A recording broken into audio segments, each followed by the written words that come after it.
Are we going till 11 or 11:30 today? 11:15 is what we have it scheduled for. Okay, sounds good. Does somebody have the agenda? So we can go ahead and start, Clayton, if we aren't already started. We kind of put the agenda at the end of the last joint statement, which I'm going to pull up right now. And I know that the first thing on there was scheduling out our May meetings. Hopefully when we get to May, we're ready to talk about compensation, meaning that we've gotten through our other issues. And I had sent Jill an email, and I can't remember the date now, Dr. Schumacher. I want to say May 8th. I believe that's what Gilhouse said, Dr. Gilhouse said to me on Tuesday. Was May 8th? Uh-huh. Okay, so we could schedule our first tentative compensation discussion meeting May 9th or later. Do we need to wait for Dr. Gilhouse to find out his schedule too? It's possible that then we'll pick days and then Yeah. He'll he like, won't "I be can't do it." available. He has a pretty busy schedule, so maybe we I should bet. table that, and when he gets here, start looking at our May calendars when we're at a good breaking point and pick those days so we protect them. And then the next two things. Okay, found the joint statement. Is continuing to IBB the issue of the late resignation provision in the P&A. And then I think we're moving on to the subfill rate issue. We're ready for that? Yeah, Okay. And we'll get. Well, not the, we got to do the first. we got to do late resignation first. Okay, got it. I decide what we're doing there. It feels like you all talked a lot about it, but what you were screen sharing was your issue statement form. My notes really aren't filled out yet. So whatever notes you all or maybe John was taking on the issue statement form might be where we want to pick up. In other words, I have a document that says, how do we reduce negative impact on late resignation for all stakeholders? But I have no frame or focus or interest or solution notes. John, did you take notes, or how far did we get in that one? I think we started to talk through some brainstorming of solutions. And we also even took time to, I think, did we look at a couple other master agreements? Okay. I don't have frame and focus notes. John, maybe you were taking notes on this. If not, I can go ahead and pick up with, solutions, but did we ID interest? Yeah, I do have frame and focus notes, and interests and possible Okay. submissions. Okay, then I'm gonna go ahead and let you continue that. You want to kind of just remind us a little bit of the interest and how many solutions we had, and then we'll pick up there? Whether you want to read it or screen share? My computer is not letting me screen share right now. You So can if send it to me yeah. or say it or not. somebody else is able to open the document and. Is it in share it. issue statement notes? Is It's that where it's at? SMSD 2. Okay. Yes, I can share that. Just kind of a good way to get our head back in it is just kind of tick through the interest and then just what solutions did we already have? Yeah, And, okay, and then hold on. we should. Okay, so let me get back to where I was. What's the weather like in KC today? Rainy. Well, it's going Oh, to it be is a raining? little bit rainy. But if the temperature stays high enough, we will just have rain, which is what I'm hoping for. Especially John, so he doesn't fall again. Right. Sorry, he slipped on the ice last time. Oh, no. His knee is still hurting him. Hey, I've been there. Was that you? That's so funny. I forgot about that. I kept thinking that was you. Solid video. It's a great video I mean, I felt for you. for everyone. Okay, so on the screen is issue statement number 2 for SMSD, and do we just want to I just read scroll back on through it? down. I think we could kind of pass through frame and focus, just kind of scroll slowly in case people want to remind themselves of it, but we don't have to read each one. Okay, Yeah, just as a reminder on the things we kind of framed and focused, we can kind of just glance at that and then actually maybe read through interest. And some of these highlighted things, I think, were questions.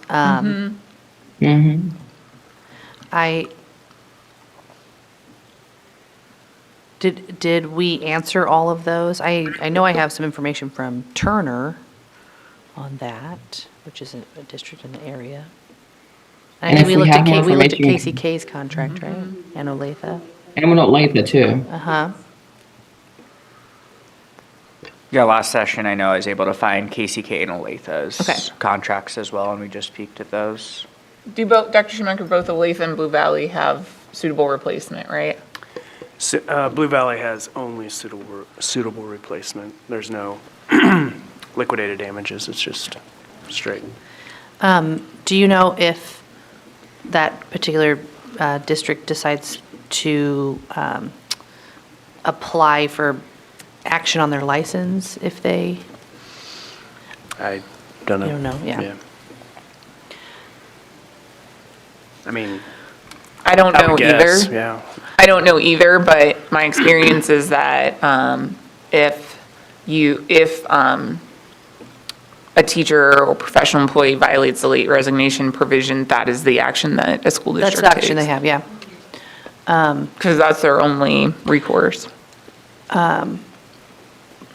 The Turner NEA president reached out to me just to share what they had, and it was similar to KCK in the sense of like different amounts for different times that you would put in your late resignation. Yeah. And then after the school year starts, they were saying the school board doesn't accept the late resignation or the liquidated damages and instead lists it as a termination, which I don't even know if that's. So the way that that works and the way that that happens, and I think we do need to think about the impact of how these all play out, is that,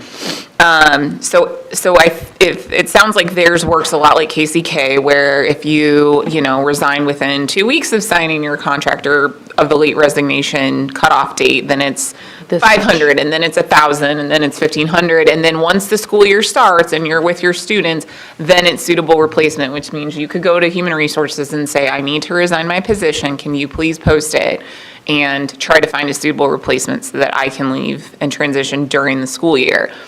If that teacher in that scenario then does not fulfill their contract before suitable replacement is found, then in the school board, like Human Resources would not present their resignation to the Board of Education and recommend that it be accepted because they haven't followed the P&A procedure. So if they left, it would be job abandonment and they would be terminated.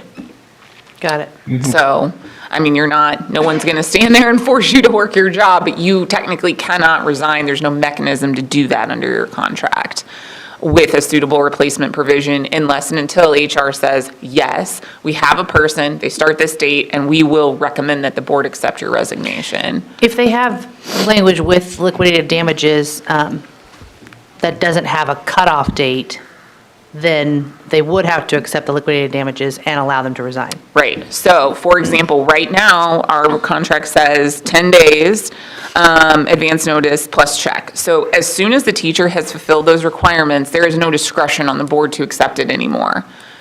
The contract allows you that right Right. once you check both those boxes. And so it's not even, I mean, of course, HR is going to recommend it in that sense, but if it was not accepted by the board, it would be a violation of the P&A. Right.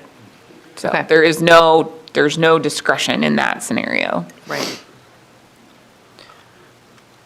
Okay. I've got a quick question, maybe a stupid question, I'm going to ask it. On the suitable replacement language that you guys have seen or know about, is it applicable in all cases, or do they have those sort of outs without suitable replacement for medical, husband moves, extenuating circumstance kind of thing? So we have two different, so right now there are 4 late resignation mechanisms under our P&A. I know the district has shared an interest in simplifying that.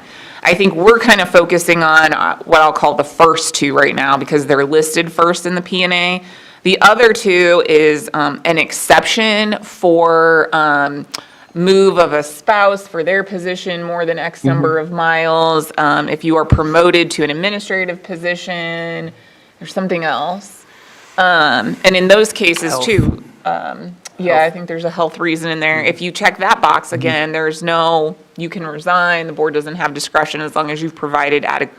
I mean, I don't think, we don't have this come up very often, but if you walked in and said, I've been promoted, we'd say, where? Like, give us some information about that shows your contract, okay, we have to accept it under the P&A. And then the fourth is that there are circumstances, typically they involve an investigation into job performance concerns or a complaint that's filed or something like that is going on, where both the professional employee and the administration are saying, this isn't going anywhere good. We agree that we need to do a separation agreement because Mutually beneficial. it's mutually beneficial for you not to be here. And so, and that's not always, I won't say 100% of the time, but that's the most common backdrop is we're saying, hey, we don't want to walk through the disciplinary or investigation process anymore. You've decided you don't want to do that anymore. Let's not both spin our wheels and expend resources on this. And so we do a separation agreement. And then, of course, there are protections under federal and state law for situations where you or a immediate family member is sick and needs to be taken care of. And most typically in those types of situations, it's not a separation from your contract. It's a provision of job protected leave so that you can continue in your position. And sometimes an individual like that, maybe you're very sick or you have a very sick family member. Sometimes they are on job protected leave until the date when they can resign from their contract. And then they're just, sort of letting the clock run, but doing it in timely fashion. So really, I think what we're focused on here, I think everyone wants, at least in our interest statement or in our issue statement, we want to keep those exceptions as they exist, but wanted this team to talk through our current provisions, our liquidated damage option and our suitable replacement option, of which we have both right now. Right. Okay. Oh, wait, I think hold on. there were, yeah, Jill, I think you were, the only other thing back under the highlight, I know it's not highlighted. What did we say about that Shawnee Mission recruitment team? Why did we flagged that? And I don't remember if we were going to come back on that for anything Yeah. like. I think the question What- is, do we want to look at reasons also why staff are choosing to resign? And instead of only making it punitive to have a late resignation, to also incentivize staying with the district and continuing your employment.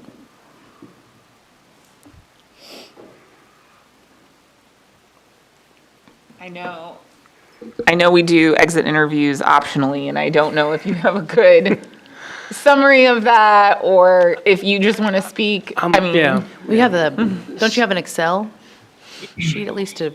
Yeah, we can absolutely, we don't get very many people that complete the exit survey, and maybe there's a mechanism that we can put into place to help incentivize that. We've actually talked about that. Sure. And I think also something to consider too, I mean, people who are exiting for a reason, and so what kind of data are you getting? Sure. That's to weigh out. So yeah, SMSD Recruit, to go back to that from a positive angle, they are looking at, what are some reasons why people are leaving and what are some things that we can do proactively to keep them engaged in the district, in the organization, to keep them here. So Besides an exit interview, do the staff also just tell you an initial reason and then not Yeah. fill out the exit survey? yeah. So on the resignation form, they have to say a reason, or we encourage them to say a reason. It's kind of like a fillable space, and so, yeah. Yeah, I think. it would- And that's in our spreadsheet, I think. Right. There's the note section. Yeah, I think it's good to look at that from over the last few years and look at not just the total number of late resignations, but how many were reasons that, health leave, spouse move, compared to the total number. So I don't know if that's something else we want to do as well? I don't Yeah. think we have very many that use that exception. I was counting, I think, less than a third, but close to that, so. Which maybe, I mean, to me, I think a third is high. That probably indicates that those are good exceptions to have, if that many people are using it. I mean, I'm just talking off the top of my head here, like, and thinking about the times that I've been involved because we have someone who wants to resign and does not want to follow the late resignation provision. And like scenarios that I'm thinking about are personality conflicts, sometimes with coworkers, sometimes with supervisors. That happens, and that's a reason. Like, I don't want to be in this situation anymore because I don't get along with X person. Right. Of course, we have mechanisms and, dispute resolution and human resources supports that, but sometimes you have a person who's just not willing to work through that. Let me think about sometimes it's just, I'm at the end of my career and I have a really tough class this year and I can't do it, that's come up. Yeah, I'm just looking at last year, or this year's reason. Some of them don't give one.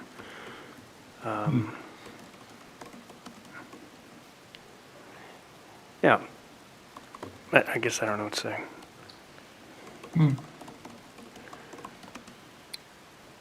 Well, it sounds like part of the recruitment group, goal is to also look at retention. That said, this issue still stands, right? Still late resignations that don't fall within an exception are still coming in. It seems like retention is more of a longer game issue. And I think is the issue statement more immediately, how can we deal with these that come forward? Sure, and I don't know. Yeah, go I was ahead. going to say, I know you mentioned in the summertime when it happened last year, when someone does a late resignation, their 28-day calendar time happens during the summer. So I know that was, I think, a frustration. And then also, right at the beginning of the school year in August and September, when they put in for their 10 contract days and their liquidated damages, there were some that took 10 days leave.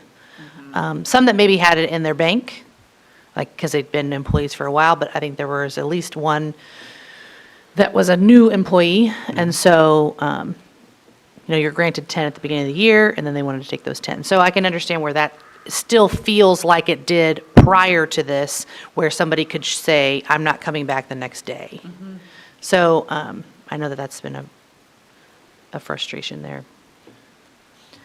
I mean, I think reviewing the district's interest in this, and just as someone who's had to support HR as it's played out the past couple of years, the complication factor it's felt on both sides. It's difficult to explain to employees, they're confused.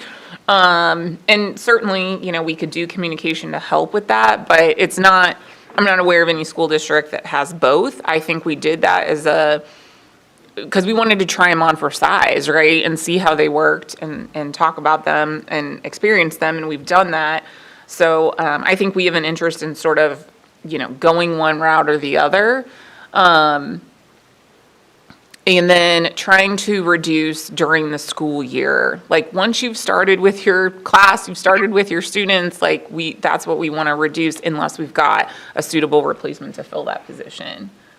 And I don't know, again, I don't think we spent a lot of times talking about NEA's interest in them, so I'd be interested in hearing from you guys, except for making sure that we have retention efforts. I mean, that has definitely been heard, making sure we have retention efforts and that we're working on that other side of it, right? So looking at data about why people do late resign.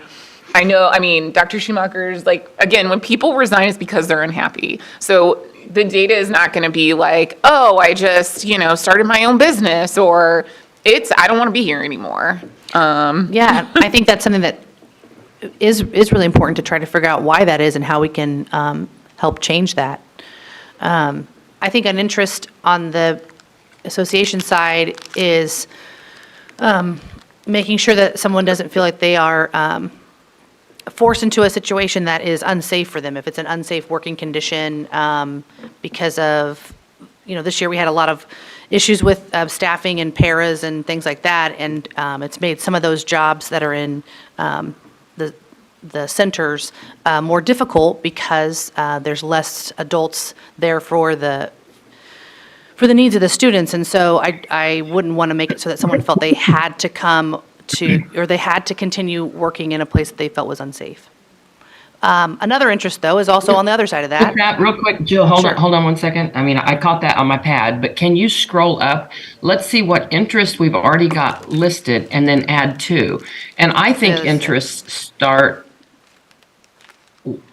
scroll down again a little bit. In other words, simplifying the process is a solution. It's not an interest necessarily. I'm trying to figure out where our real interests are. Would you make this a little bigger? So, hold on. It says interest right here. Yeah, I think So I'm interests asking, start are there. There these you go. interests? Okay. Are these also So, interests? so I think those, can we go through those interests and then add new ones to them? Yes. Because down there is, I think, just ideas, right? So, okay. Oh, so, these are ideas? No, those were more Well, interest from last time that I Okay, did that. got it. Okay, so want to start at the top of interest. Can we just Yep. go through each one? Remember, we need to understand the interest so that we can meet it in the solution. So the first one says, avoid the detrimental impact on students caused by late resignations. I think that's a no-brainer. I mean, Yes. does anyone have questions on that interest? It feels very joint. Yes. Joint. Avoid inconsistency in the classroom and disruption to instruction, which is kind of the same thing, right? Which Right. will result in impact on students. Right. The next one says, avoid the burden and stress that late resignations and unfilled positions place on other teachers, leaders, and admin. Our interest is not furthering burning out or burdening existing staff.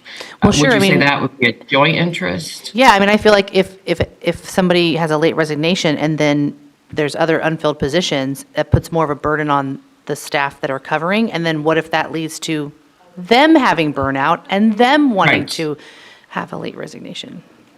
The next is, our interest is, kind of protecting the subpool, that the subpool doesn't go heavily towards lots of late resignations that deplete the ability to have subs on a daily. The next one is just having qualified teachers in all classrooms. Again, I think that really goes up to the first two bullet points.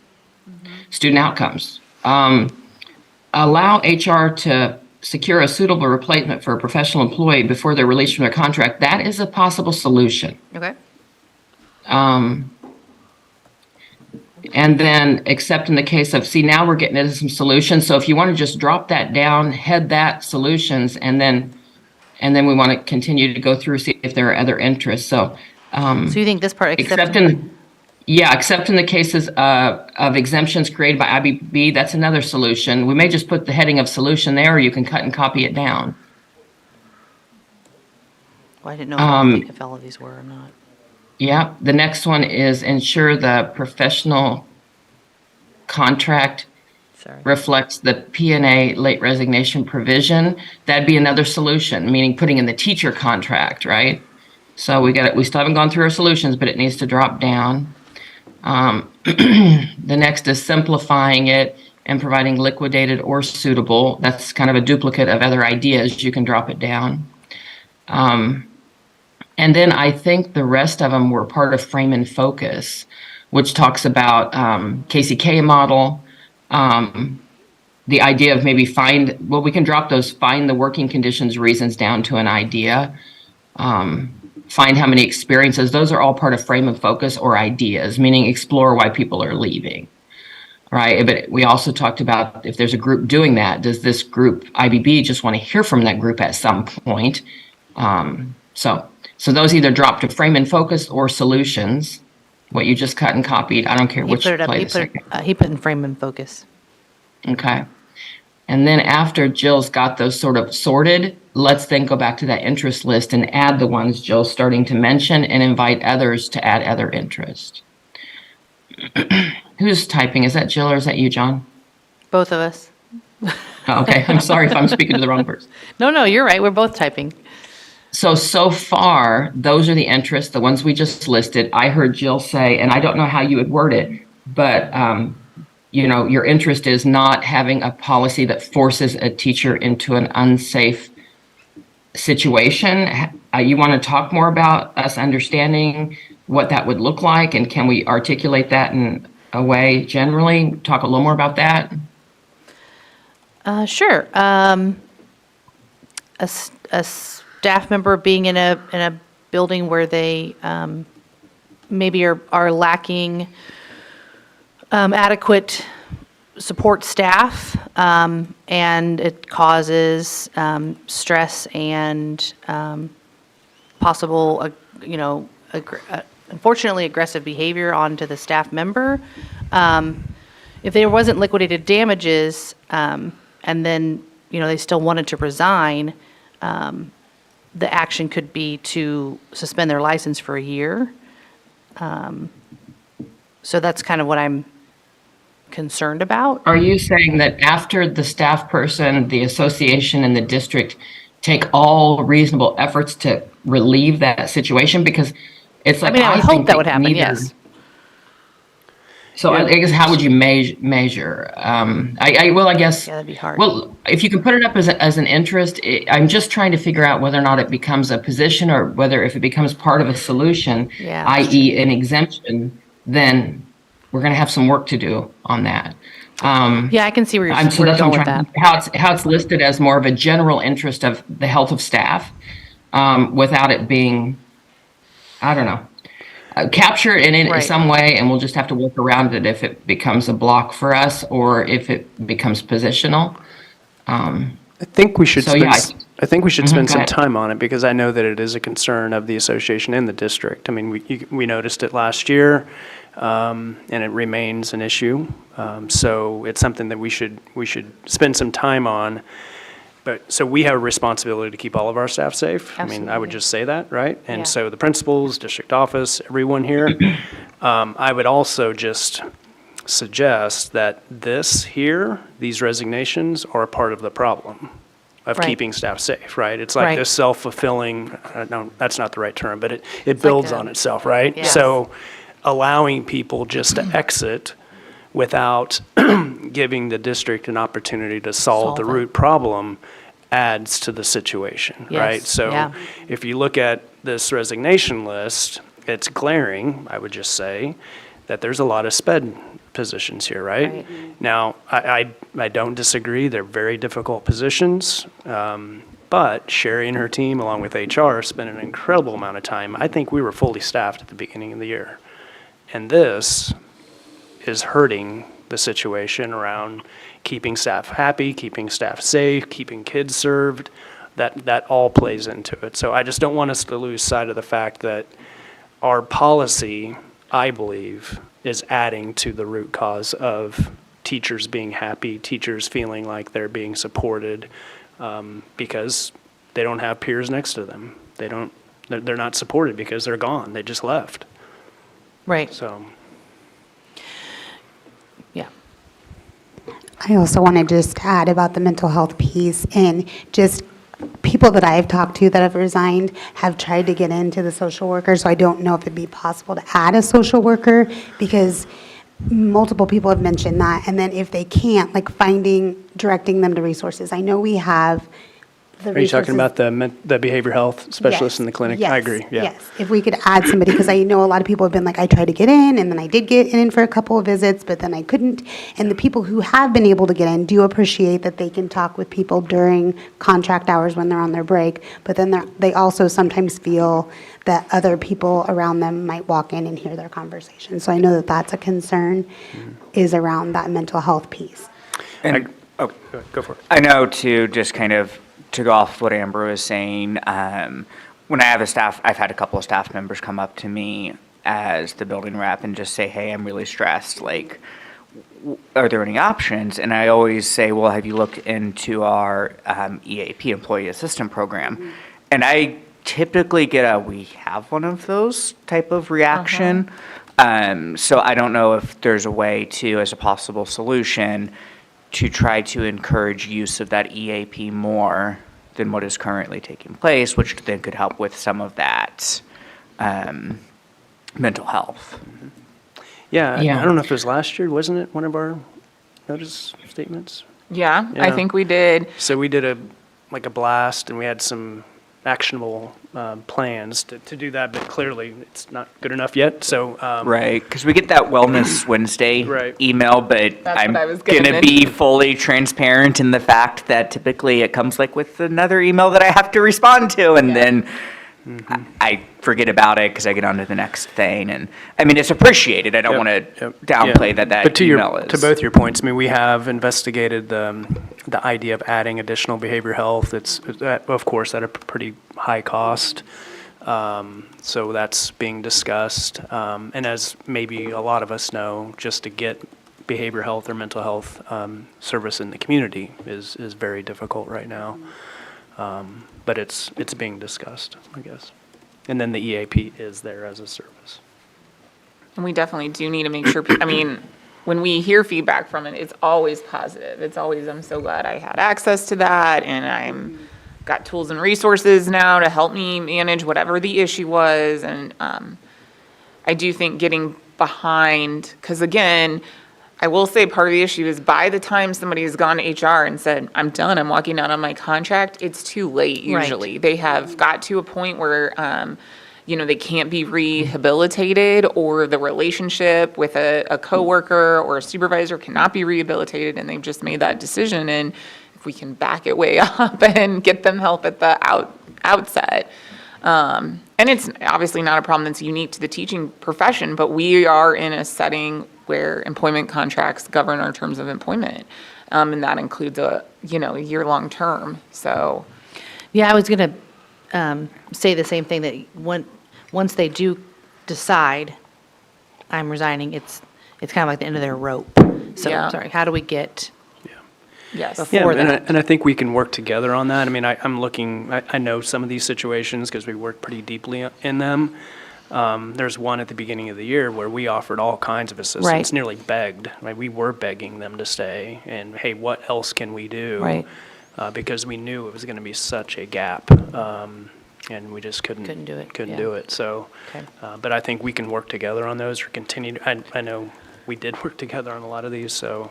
Yeah, But I've got a pretty narrow view, admittedly, but I do feel like, again, our policy is allowing some of these things to occur. If we didn't have such an open door to Okay. exit, there wouldn't be as many exits.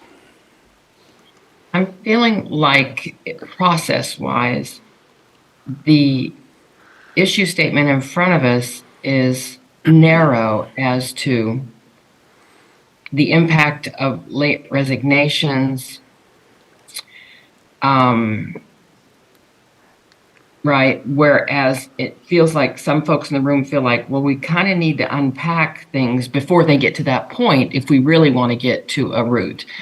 But you guys haven't really dissected the reasons why people are leaving to know, are half of them actually just folks that are very flippant? Look, I've got this better job.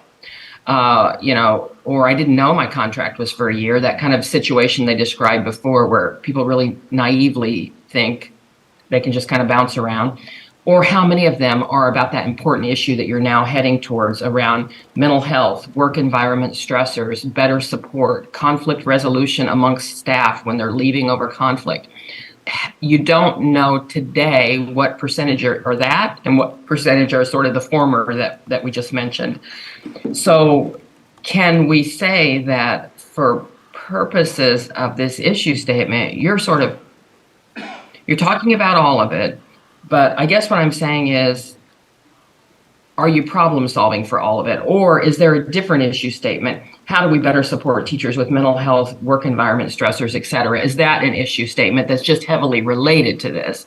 And is that issue statement that's not been brought forward, is that issue statement one where if you have folks that you have working on recruitment and retention, they need to be interacting with this team at least once or twice to do a little collaboration to send them in the direction that this team feels like would be helpful when it relates to retention. I'm just trying to sort it in a way where, are you guys going to do a comprehensive thing right now, process-wise, where you are going to enter some things here on the ideas such as, more advertisement of the EAP program, right? Are you going to go comprehensive where you're mixing all that in this solution or in this issue statement, or do you want to stick with what do we do about the late resignation process in this issue statement? If that makes sense.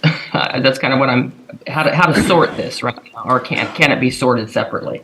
I'm more than happy to include, efforts around retention and have those discussions and perhaps as part of a solution commit to whatever. But I also don't want us to lose sight of just the facts.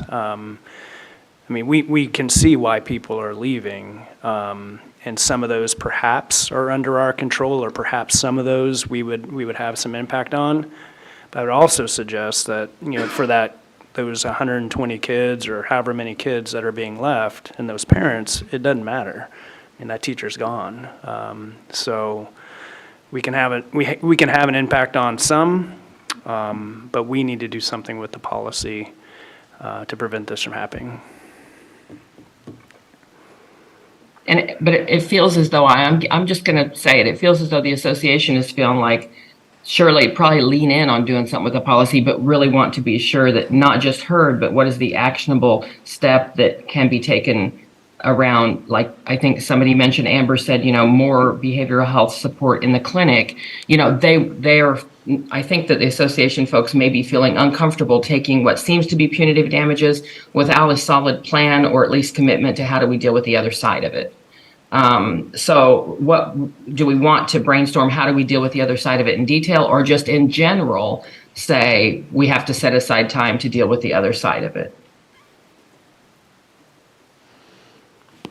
Right. So I think there's two ways to go about that. Try and talk about that now and come up with an action plan for that, or have an agreement that there's going to be like separate problem-solving meetings on that outside of this setting between association leadership and human resources, with a focus on, everything the retention committee is doing, but also how can we highlight the EAP so it doesn't get lost in the Wellbeing Wednesday things. And again, it's got to be a joint effort too, because I would suspect that a lot of times, and I mean joint, like our entire staff, right? Because you could have somebody struggling and they don't talk to the association or the district. They've got a friend or well, sometimes they might, but wherever they get squeaky first, we have to apply the oil and, see if we can get it solved before they've made a decision to leave during the school year. So I don't know the best way to do that if we feel like we're ready to talk about that now. I feel like the latter. So I feel like we need to gather all that information and then come together and then just have a discussion. I don't feel like we have enough information at this point to create any sort of action plan besides just in general what we're all saying, which is there's an issue, we need to solve it, and it's impacting everybody. Yep. So. And if the recruit retention group is already sort of circling around these issues, it would be important to not do that separately, or if you do it separately, at least eventually compare notes. Yeah, we can easily have them come report out or whatever this committee wants. There's work that's been done and there's actionable steps that are going to be directed towards the buildings and to the district at large to help retain our staff. So Pam Lewis is leading that group. She can absolutely, she's not here today, but she can come and report out. So then I think, Stephanie, the question is, do we feel like we need to put a pin on this and wait to hear from the retention committee before we start brainstorming solutions? Or do we feel comfortable saying they're going to come back, we're going to collaborate on that, we're going to brainstorm solutions now that meet the other interests? And it's totally, I think folks in the room have to answer that question. Is there enough of a comfort level to move forward on just the possible solutions we've got if we start looking at those are really related to changing that resignation policy, right? Are folks in the room ready to go ahead and move forward with that knowing that, once you'll also later deal with the mental health and support issue separately? Or do you feel you need to engage about that before you can make decisions on this? I just need to know Or we where could you all. brainstorm and not vote.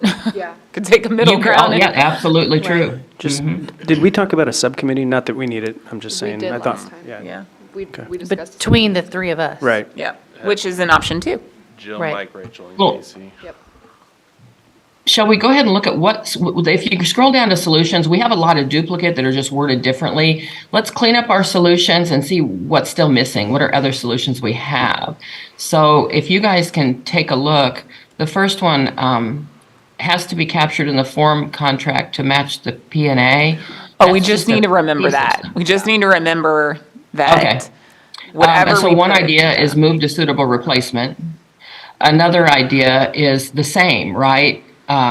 Is the other idea saying liquefied damages or suitable? What is that idea? Maybe if we want to number these and then start removing duplicates and clarifying what it is these ideas are, that'd be good.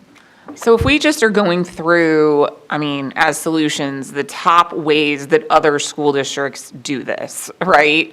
One way would be pure liquidated damages with no time limit. So at any point in time, you pay X dollars, you are released from your contract. Well, so really that's number 2 if we modify it. The Which first is is what we move to had suitable previously. replacement. Okay, the second is just liquidated damages, right? Yes, that's number 2. And then you don't have to say or suitable replacement because suitable replacement is the number 1 above, or do you have to say that? Nope, that's number 1. So number 1 and number 2, so number 1 is basically pure suitable replacement. Number 2 is pure liquidated damages. Number 3 would be a time limited liquidated damages, similar to KCK. And again, thereafter, you would not be barred, but there would have to be someone to fill your shoes. I'm trying to think. If, Can you say that again? On the number 4, modify suitable replacement with timelines built in. Are we saying similar to the other districts, like in the summer type thing? Is that what you're? Yeah. I think so. Or, well, in the summer, they had timelines with liquidated damages. That's number 3, right? Yeah, that's number 3. Okay, never We have, so number 4 is the Shawnee Mission Unique, right? So number 4 is our option, is our 28-day option right now. But then it also says wait until the end of the semester or quarter. Right, so I think we mentioned too that it's really, really hard when it happens like at a non-transition time. So, if you're a secondary teacher, sometimes you have a whole new set of students second semester. Sometimes you have a lot of different classes you're teaching even. It's a little different for elementary. So if we say this is what we currently have, we don't want to include the part that says wait until end of semester or quarter. Yeah, that would be a new Not what we idea. currently have, right? That would be a new idea. I agree. Or we could, that's a new solution? Yeah. Yeah. Yeah. And if we're going to do that, I would expand to changing the 28 days to 28, are we talking solutions? We are. So, like- 28 contract days, or the 28 days is not working, especially during the summer. Can we make number 4 just say what we currently have? Which I guess, Okay. I don't know, is that Yeah. a solution? Yeah, no, I I guess mean, technically it is. Yeah, that's Keeping always it the been an same as option, the just no same. change. And then we'll make one that talks about We're obviously not. changing things like the 28 days. yep. Okay. So you could say something like what we currently have, but change 28 calendar to 28 contract. Or something where you guys were talking about, instead of a 28-day, have a timeline of like a semester or a quarter. Right. It would be a little complicated, but we could say something like, if you give notice by X date, then you may resign as of December 31st, right? So that could be an option, right? So if you've given us 3 months and it's at least at a transition time, something like that. I would recommend semester instead of quarter. I think quarter gets pretty Quarter's a little complicated. awkward. The only place quarter would be suitable would be at Horizons, which runs a 4x4. So without doing that, I think quarter's just as complicated as any of them, to be Okay. honest with you. It's right in the middle of the semester. Semester, sometimes you can find a student teacher that graduates in December and they're ready to hire in January, but that doesn't happen at the end of the first or the third quarter. And on each one of these, let's come back and go through the feasibility, manageability, does it solve the problem, et cetera. So under number 28, or number 5, 28 to 28, contract, that number 6, is that part of the one above, Jill? Or whoever's typing? No, number 6 is, No, I An think, idea on different. its own? yeah. But we can always, you always talked about combining solutions if necessary, right? Yeah, reduce duplicates and, yeah, clarify. Oh, good, thank you for doing that. And then the subcommittee idea, those encourage use of BAP, adding behavioral specialists, just knock them down a little lower, not that, because they're not directly related to changing policy on late resignation, right? They're more about retention and support of teachers, which you all know you still want to work with, you just haven't decided how. right. So in other words, 9 and 10 don't directly address the issue. Pretty indirect, but. So if you want to just put some space bars and those become 1 and 2 for something else, or become something that you work in another process. And then I want people to go back and look at the ideas up here when they're up here and once they're formatted, and then tell me what other ideas do you have? And then if there are no other ideas, do we want to go back and sort of mark out the ones that either won't solve the issue, they're not reasonable, manageable, feasible, or there's just not traction for them. So we can reduce what solutions you're going to look at here. On number 2 and 3, liquidated damages, I think summer was mentioned, but I didn't get which one. That would 3. be time limited. Yeah, 3.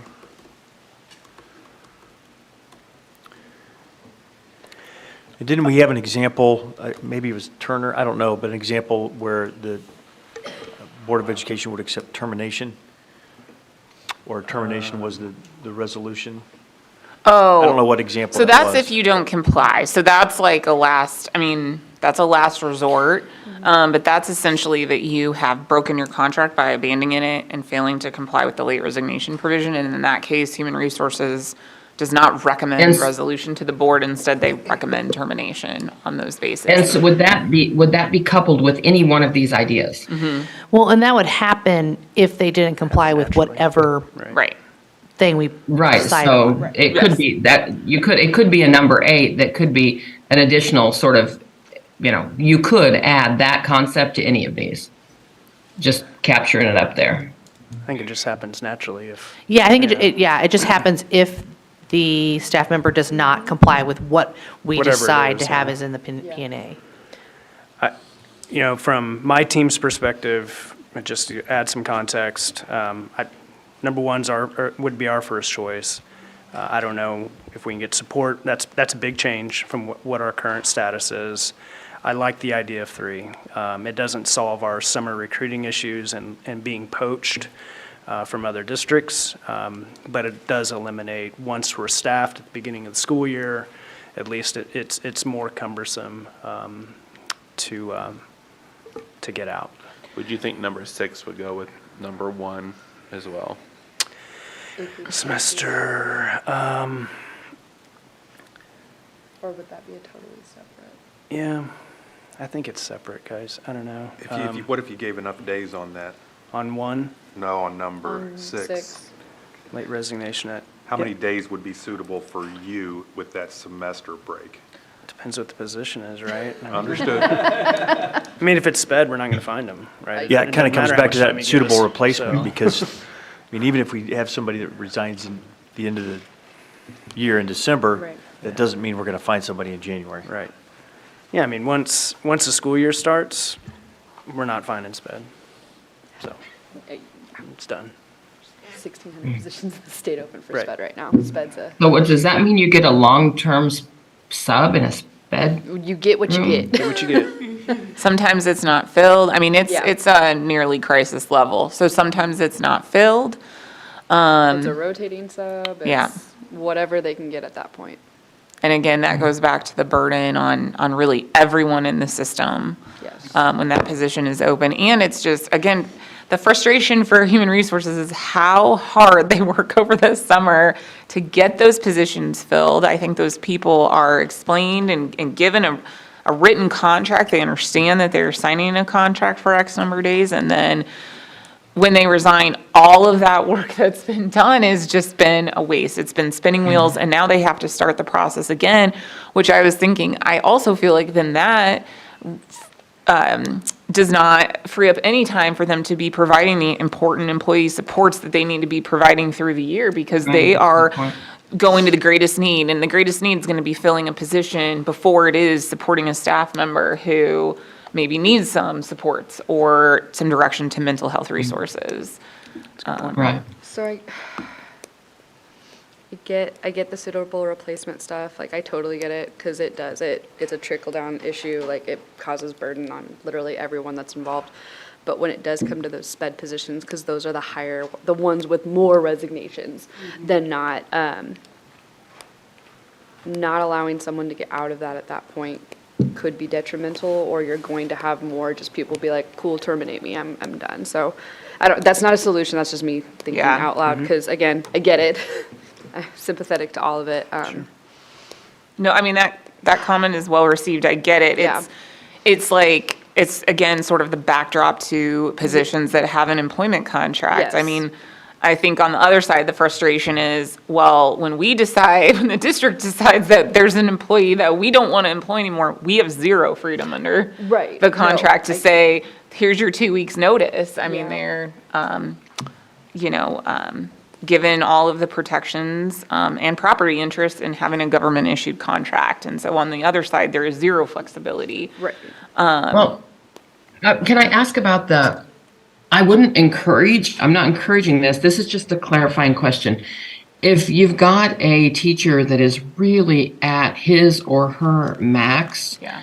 and really experiencing some mental health crisis related to work environment, there is always the option of that person.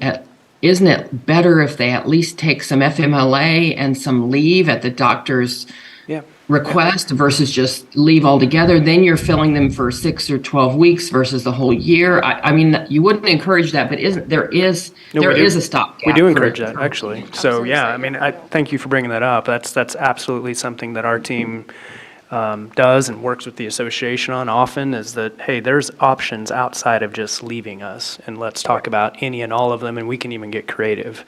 I mean, again, I can think of a couple of these specific where we were literally begging them to stay.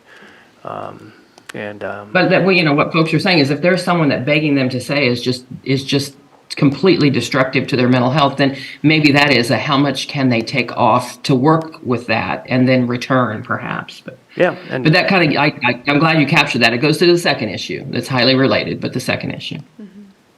Yeah, and again, we were brainstorming any and all solutions to take leave, to take extended FMLA, and get creative on the leave days that they had. I think we even, so. And that's why gathering that, like, just receiving that data from the committee that's already done so much work on that would be important to look at, because then we can maybe go through and attempt to alleviate something. Not that you guys haven't done that, but Yeah, I something. think it'd be good for this group to hear the work of that committee, just so you know that there are concerted efforts to address that. I have a question on the Excel sheet that you have. If it says anything about health, was that considered an exception? I don't even know how you want to say that.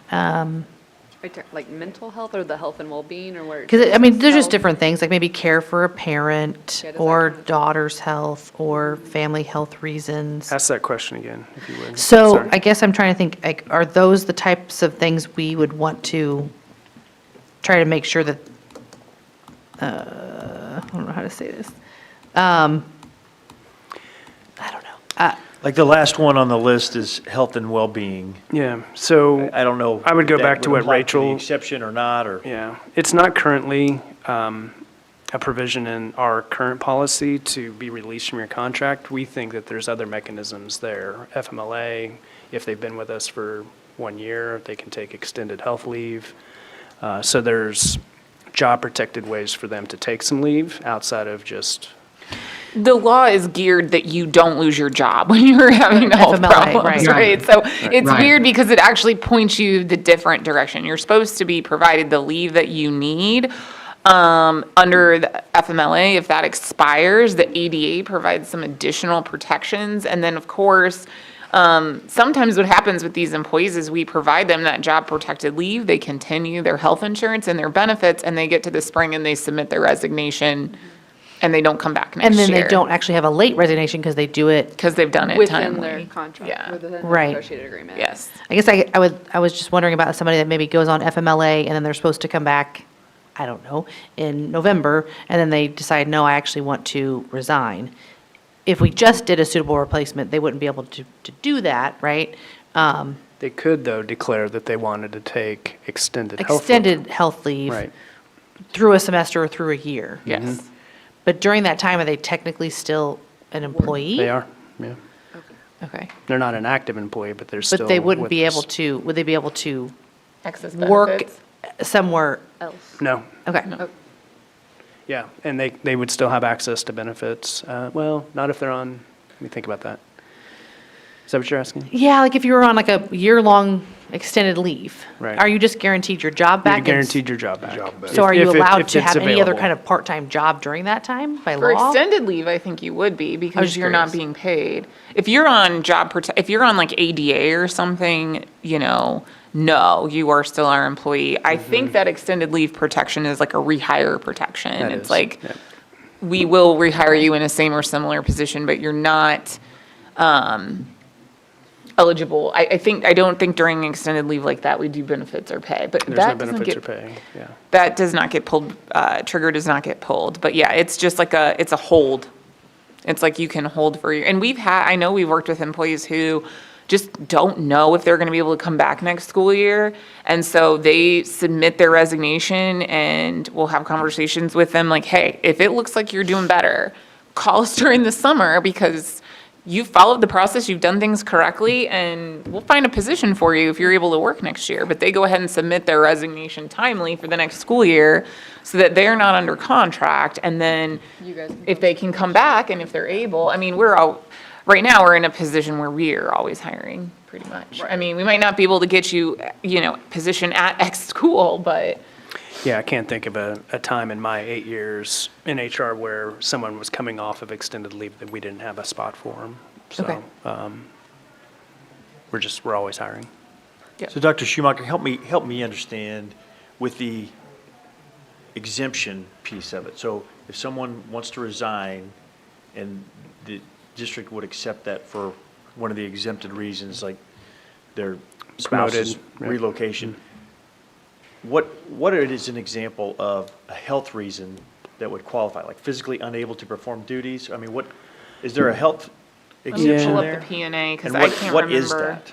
Yeah, I think that would be, I can't think of a time in which we did that off my head, but that would be the mutually agreed, or the mutually beneficial situation where, again, I don't think there's been an example recently, but maybe they've run out of FML, they don't want to take extended health leave, and there's a true health need of their own or their spouse or whatever, and we're like, listen, it's not going to work out. Let's do a separation agreement so that you can be released and move forward. So the separation agreement would be the mechanism to do that.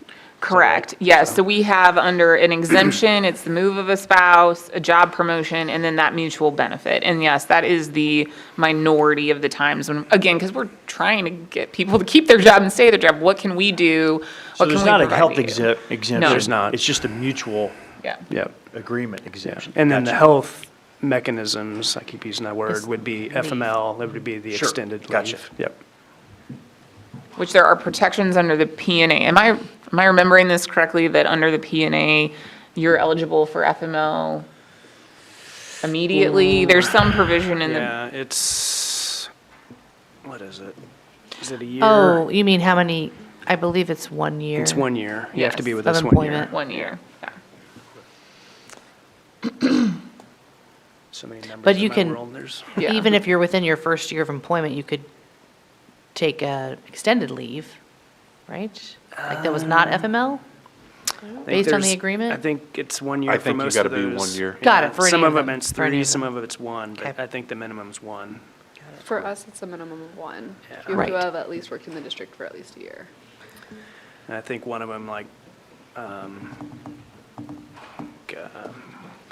do you call it? When you go on a sabbatical or something? right. Yeah, I think it's 3 years. They're all pretty specific. I think I mentioned this the last time we met, but I think that's why, for me, it's valuable to have the information on every one of these resignations and the years tenured in the district. Yep. Or years of experience in the district, or even in the profession. Okay. Like, are they a first-year, second-year educator and they didn't know what they were getting into? Yep. Or is this a veteran that is close to the other end of their career? I think that information is valuable when we talk about retention and what's going to be most effective in this resignation piece. So do we want to, just as a solution today, do we want to table this discussion, bring back the recruit team with Ms. Lewis to report back on what that team's doing around retention, and then provide some more details on these late resignations as far as years of experience? Yeah, I would like that. I'd also like to look at like the trend, I guess.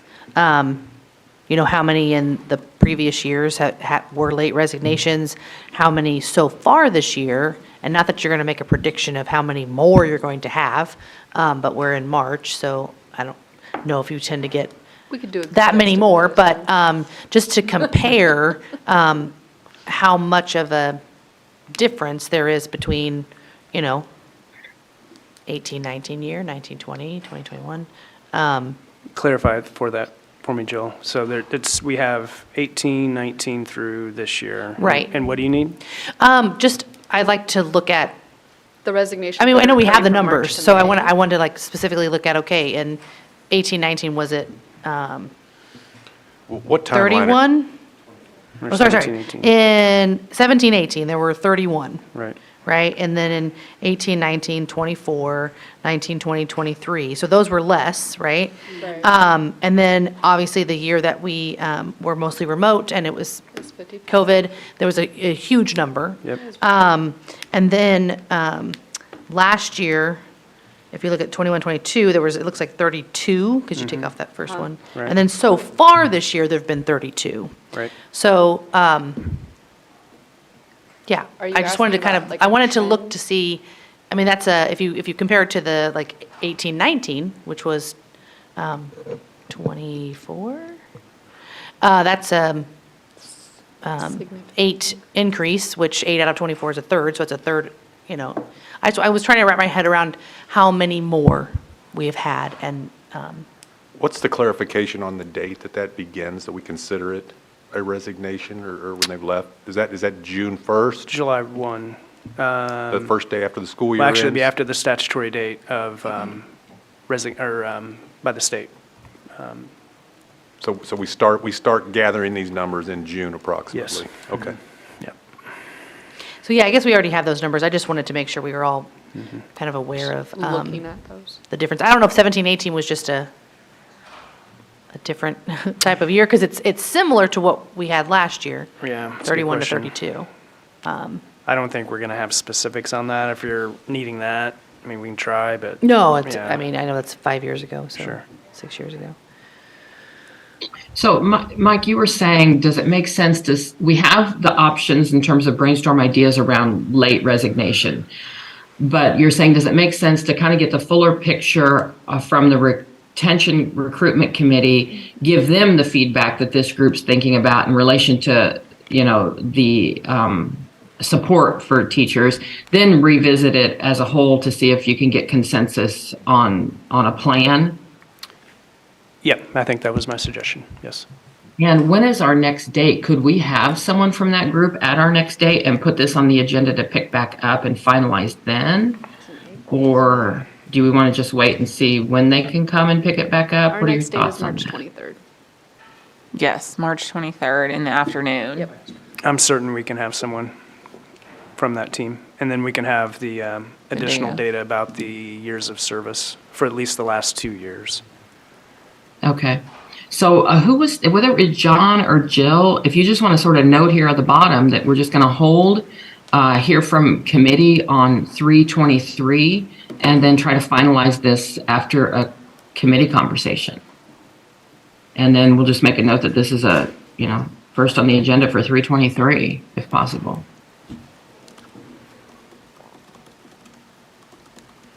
I kind of like Anything sometimes else? when we pause too after we brainstorm, because I feel like it gives me time to really think about Yeah, like the absolutely. solutions and are they going to meet interests and, yeah, I mean, I agree. I've always, I'll just share with you guys, I've always struggled with liquidated damages because they seem weird to me. Like, just seems weird, like you just, I don't know. The money does not help the school district, I'll just say that. And it seems weird to be like, you must write us this check to get out of your contract. Like, it feels a little weird, but I get that it's a mechanism. It's a way to get out, and it also provides a deterrent. If we, again, and the mechanics on that, if we have liquidated damages, if someone, like, let's say it's 10 days plus liquidated, if they fulfill their 10 days and they pay liquidated damages, we cannot, there's no seeking their license. And if they fail to pay liquidated damages at all, we cannot go after their license. All we can do is terminate in that sense. So again, just want to explain how that works. The only way we really go after, that the licensing comes into play is if there's a suitable replacement and you leave before there's a suitable replacement. But again, that's only 1 year. So full transparency, a lot of the times, by the time I can get that full petition together and get it in front of the Professional Practices Commission, you're talking about 2 months that someone has their license suspended. So I don't know. I feel like the focus is more on what do we want to do to protect our school community than on the punitive aspect for the person who resigns. Because it doesn't help any of us. That punitive aspect is really only a deterrent factor. It doesn't help any of us that are remaining. But you're also saying you do want to deal with the folks that need some help and support to stay with the Yes. district successfully and feel good Yeah. about it. But you also need a tool for that smaller group of folks who are just sort of just leaving, without necessarily, those kind of extenuating circumstances. So you want to deal with both ends of it. But does anyone want to think real quick or take a break and come back and say if there's anything else you want to give the heads up to the committee that you're going to want to either, or Mike, that, information you're going to want to be interacting about with them, or information you want to look at without going too deep. But I don't want to, you guys have questions or things for them that they didn't expect, so that they're going to, need to come back again. Just anything you want to give them to prepare to meet with you. Of those 32 resignations, is there possible to disaggregate that down to how many of those are elementary, middle, and high, and then maybe to disaggregate that even further with regards to content? 'Cause Yeah, my guess is probably a lot are associated with special education, which implies the paraprofessionals, which comes back to raising that salary schedule. And so it really is a chain reaction here of kind of what we're looking at, but I think that information would be interesting. Yep. And then those that had a spouse relocation or a separation agreement, do we want to have that also separated? Because they were actually under a Different exemption, or not exemption. exemptions. I mean, the health part of it, I mean, they're still resigning. They didn't choose to continue with a year-long health leave. So you would still want to keep them in that number, right? I mean, I don't know. I think That's you kind of could. what I was trying to get Yeah. at, was that, I think anything we can dig down to, and my guess is that Pam Lewis's committee probably has that information in mind. Yeah, so I guess I would suggest that we bring in Pam. She'll give a detailed, report on SMSD recruit. We'll add the years of service. And then from that, I mean, I think we can all just disaggregate this however you wish. I don't think we need to do it. I mean, it's all there. Yeah. And if, I'll just keep going back to it, whether it's spouse relocation or I just don't want to work anymore, that person's not in front of kids. So disaggregate it all we want. Well, I agree. 'Cause you sound 32, we're talking about less than 1% Yes. of our whole staff. But when you add up 32 teachers and their caseloads, whether that be special education or a teacher that's meeting with 150 kids a day, times that by 32, and now we're talking about an impact on a lot of kids. So while it's less than 1%, it is an impact. And so I think that's to try and minimize that to its Right. lowest common denominator. Right. I mean, the reason I wanted to take out the spouse relocation and the separation is because those would have happened regardless if we Correct. just have suitable replacement. I mean, Correct. so that's why, because I wanted to focus in on the ones that would be changed or possibly. Impacted. That it could The be ones we could impacted attempt to by the keep. change of the language. That makes And then sense to something me. that you said, Rachel, you said that, so when you guys can petition to have their license suspended, they can only have it suspended for 1 year after they've, No, it's that current year. it's the current year. So again, like my time and my resources, which I can do a lot of wonderful things for the school district, are spent writing this petition and getting it in front of the Professional Practices Commission, and they will only revoke for that current school year. That The they broke idea- the contract. Yes, the Got it. idea being like, you can't leave and go work somewhere else Okay. for that school year. That is their analysis. So it's not really punitive, it's just the Professional Practices Commission holding you to your contract and saying, you're not gonna leave and go work for another Kansas school district. But if that person goes over to Missouri, they might not even check, they might not even know. So it does not feel like a good use of my time. It also doesn't feel good to be doing that, nor does collecting liquidated damages feel good, right? Like, again, in an ideal, perfect world, people are fulfilling their contracts and we're supporting them in doing that, and that's where our resources are. It's not a perfect world, and there's gonna be situations that we can't fix. So, yeah, I mean, even if we had like suitable replacement and not liquidated damages, there could still be people that choose to just leave and say, go ahead and Do whatever. Do it. suspend my license for a year. Okay. Yes, and it would just be that current school year. So let's say right now, someone failed to comply. We were in March. By the time it all got said and done, and I teed it up at the next Professional Practices Commission meeting, they might have like theoretically 2 weeks of a suspended license. No, it's on their record. But it would be on their Right. record, It's on so their when they apply record. for any job, it would show it. It would show, but we're desperate for teachers, so. In Kansas, Yes, specifically in the state. in the state. They were, okay. Yeah. But would they, if they applied in another state? It would just depend on the If they due chose to diligence look- that that okay. Human Resources Okay. I'm just- Department Thank you for does. that. how I was just desperate curious. they are. And how desperate they are. 'Cause Right, Missouri. right. In other districts that don't have the liquidated damages, has that been a deterrent to people not? Like just suitable replacement? Right. Because Okay. when I'm looking, it looks like a lot of districts are losing people. Like I know in my own students' district, they had fully staffed, and then when I looked, there was a bunch of positions. So I'm wondering if even making the change is going to help us. Yeah, I mean, I don't have their numbers. I mean, I can try to get something from Blue Valley and Olathe. Got relationships with them. So I can work on that too. I will tell you just from an anecdotal standpoint that in the summer, there is a free flow of our staff to them. Right. So, and none the other way. What- So we're not getting teachers from those districts, but our teachers are Because they don't let going them to out. those districts. Right. Oh, okay, because of their, okay. But the other districts that have the liquidated damages, they could be coming to us. Yep, The ones that have it in there for the summer. Yep. yeah. So we, for example, we're still able to recruit KCK quite a bit during the summer, which is a And massive Turner. loss to them, and Turner, Right. right? But we cannot recruit Blue Valley at all. We can try, but they're not going to let them out without a super replacement. Right. But So- our staff can go there. There's a strictly suitable replacement, so they have to work until someone is found. Yep. Okay. I And I mean, think that's it's good pretty to telling sleep on all of these things that and works. Yeah, and I think think so, through too. them, like, Yeah. I mean, Pretty telling there's, that policy works, whether it's right or wrong, it seems to work. Hey, guys, I'm gonna have to take a really quick restroom break. I'm either gonna step Yep. away and you guys continue, or does everyone need a 10-minute? We'll come back at 9:30. I think Dr. Finish Dane your- had a question, and Yeah. then why don't we do a break? Oh, Yeah. Yes. Okay. Yes, Dr. Dane. Ask if you had any anecdotal information from the other districts of the impact of that during the school year.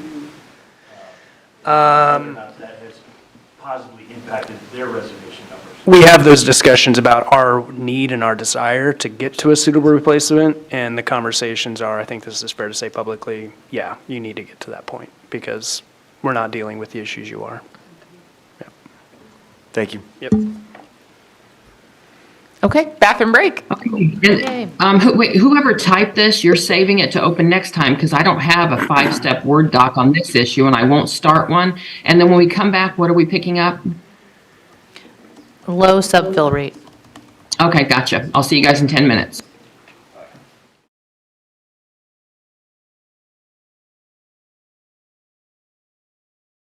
We ready? Yeah, we're ready. Okay. Okay. Me or you? You going? You. Okay. All right, so is this it? All right, so yeah, so we noticed this to have a collective discussion about how to continue to address subfill rates and make, come on, Dr. Higgins. So that our staff, our professional employees can take leave when they need to and they can be certain that they're going to have a great sub in their classroom. So we wanted to talk about, we brought Dr. Higgins in to talk about our current efforts and kind of the results. And then we thought as a team we could start a discussion about how to continue to move those fill rates up. Dr. Higgins.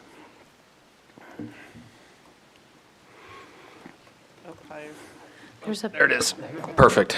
All right, let me try to pull this presentation up very briefly. Hopefully I can get it all working.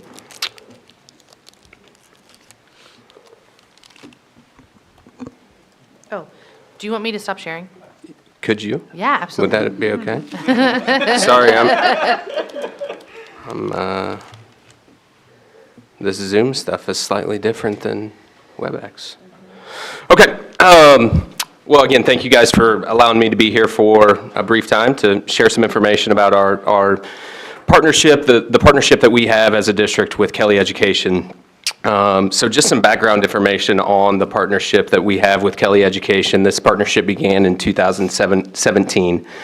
Kelly Education, which I abbreviated throughout this presentation as KES, they handle all aspects of our substitute teacher program here in the district.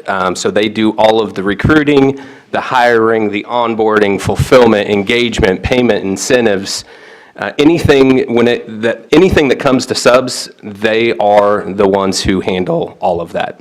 As you guys may or may not know, Kelly Education does provide Shawnee Mission with the following substitutes. So they obviously provide daily and long-term substitutes for the district. They provide us with building subs that we have at each of our buildings. And they also do some work around daily and long-term nurses. We also have partnered with Kelly Education to do some work in an effort to fill some of our paraprofessional vacancies. I did not put that on there because we haven't been as successful in those efforts as we would like, but they do assist with that as well. Wanted to provide some data that was provided to Dr. Schumacher and myself last week from Kelly. And so the next couple of slides will show some data that we can look at. So this is a historical fill rates that goes back to the 2018-19 school year to show historically what fill rates have looked like here in the Shawnee Mission School District. You can see that, and that fill rate is the third row down. 18-19, we're at 99%, and we've seen that kind of decline over the years, and there's a number of reasons that can explain that reason for the decline, but obviously 99, 97, 94, during the 21-22 school year. Last year we were at 84%, and this year we're at 89%.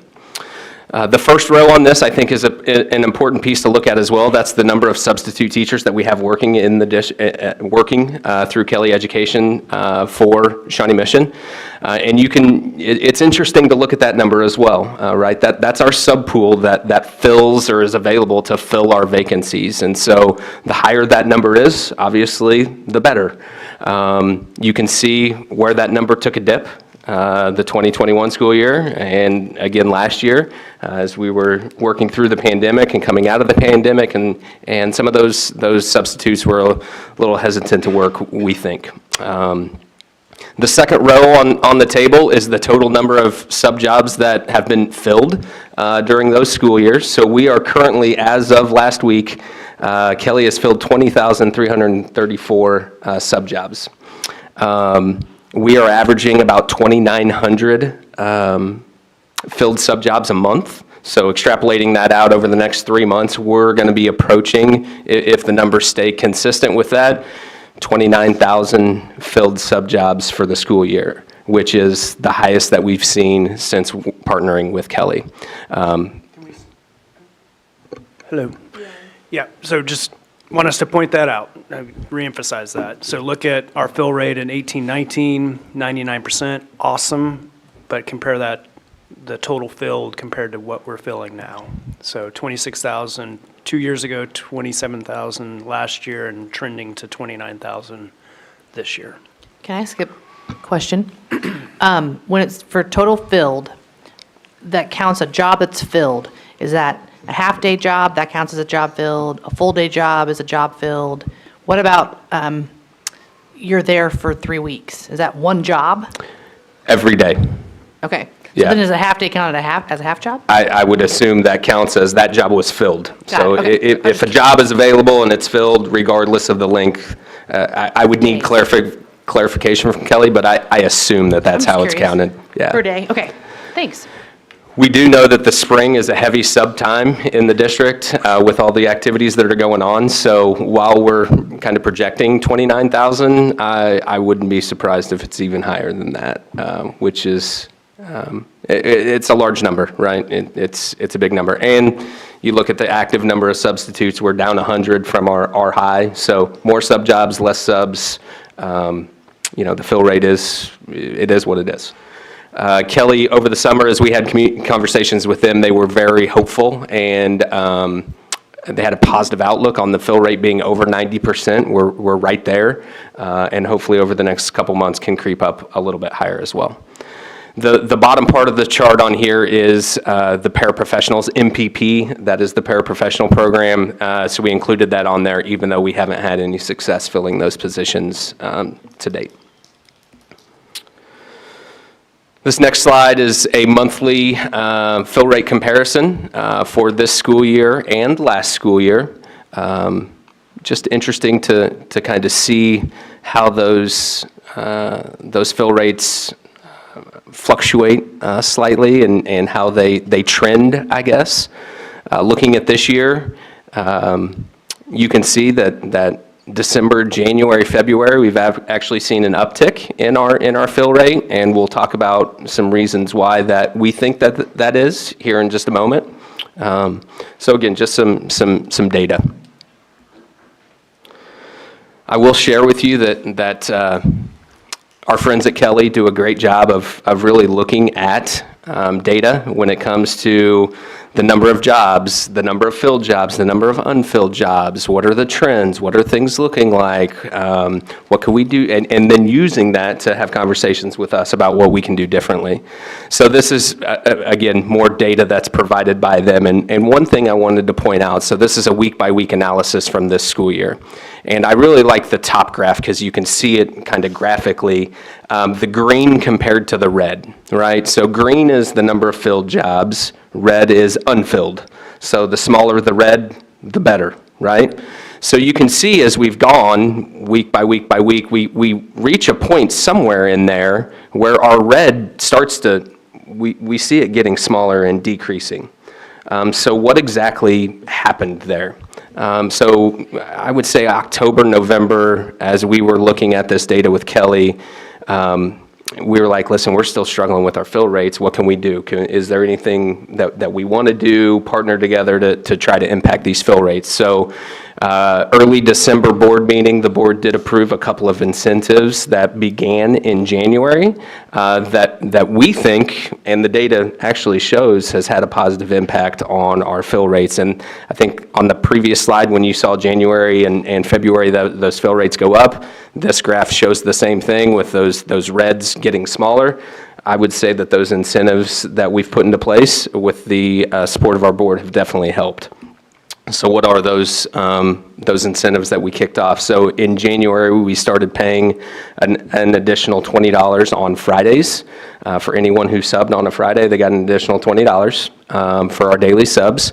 So the first, the top two little circle graphs are from the fall. So in the fall, Fridays showed an 82% fill rate, so 18% unfilled. January and February on Fridays, we're at a 95% fill rate or 5% unfilled on Friday, which is fantastic because we know that Fridays are a high need day for us. So we've seen positive outcomes with that. We also increased our pay rate for our special education subs. So anyone who's served in a special education vacancy, they saw an increase in their pay raise as well, not only on Fridays, but every day that they worked. So we bumped sped subs from 140 to 155 a day, and on Fridays, they saw an increase to 175. So in the fall, you can see that we had a 43% unfilled rate within our SPED substitute vacancies. That has decreased to 23% so far through January and February, which again, I think is definitely a positive step. Some other key points to note that I wanted to share with you guys that aren't necessarily graphical in nature. When it comes to actually hiring people, Kelly has seen a 66% conversion rate. So of those people who apply to be a substitute within Kelly Education, they turn over 66% of those in Shawnee Mission. Normal conversion rate is about 60%. So that's positive. Kelly Education does host a number of recruitment and hiring events throughout the metro, honestly.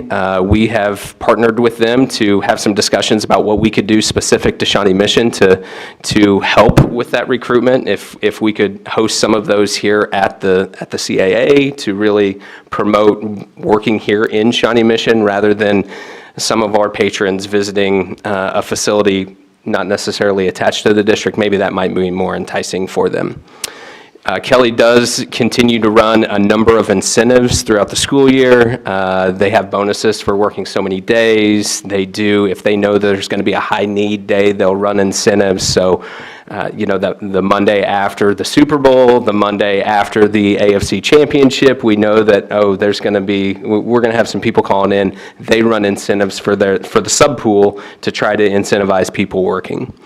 I will also say a huge piece to Kelly's services this year has been we have a dedicated account manager that is here in Shawnee Mission working for us and our substitute teachers every day of the week. She is a fantastic resource. She does a lot to help with communication out to the sub pool, which I think has made a huge difference as well. Not only that, our subs have a go-to person that they can go to if they have questions or issues, which I think helps them feel a little bit more comfortable working here in Shawnee Mission as well. Moving into next year, obviously we've had some conversations with Kelly about things that we need to continue to do and partner with them on. Obviously the biggest thing is recruitment and retention of subs. They are constantly looking how they can recruit, but also how they retain their current sub pool.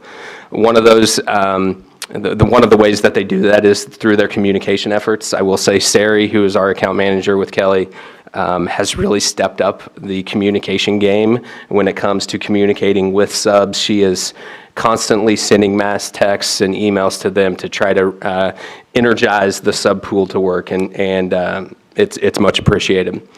We do want to continue to look at how we can connect with our retired and retiring teachers to make sure that they have the information they may need on how to become a sub, because we do know that a lot of our teachers who retire do want to come back and serve in whatever capacity they choose.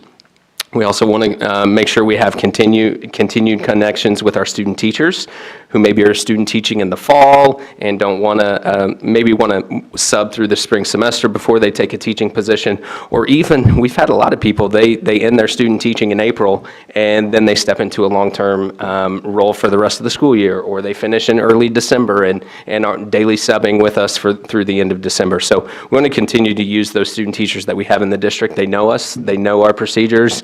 They can be a great resource as well. And then obviously, we're continuing to look at pay rates and how we can recruit and retain subs through what they're compensated here in the school district. So with that being said, that's kind of an overarching view of our partnership with Kelly, and I'd be happy to answer any questions that you guys may have. Do we have a breakdown of subs by like content and area? So like if we're missing like the unfilled rates, or is it more elementary, or is it more sped, or is that? It's okay if we don't have that, I'm just asking. So I don't have that. What I do have is I know the number of jobs that are filled by specific buildings. Obviously, our secondary buildings have the highest sub needs because they're bigger. They have more staff members. But I have started to look at what those building needs and where we have our highest sub fills. Is there any data on personal versus professional days? The reasons teachers are taking the days off essentially?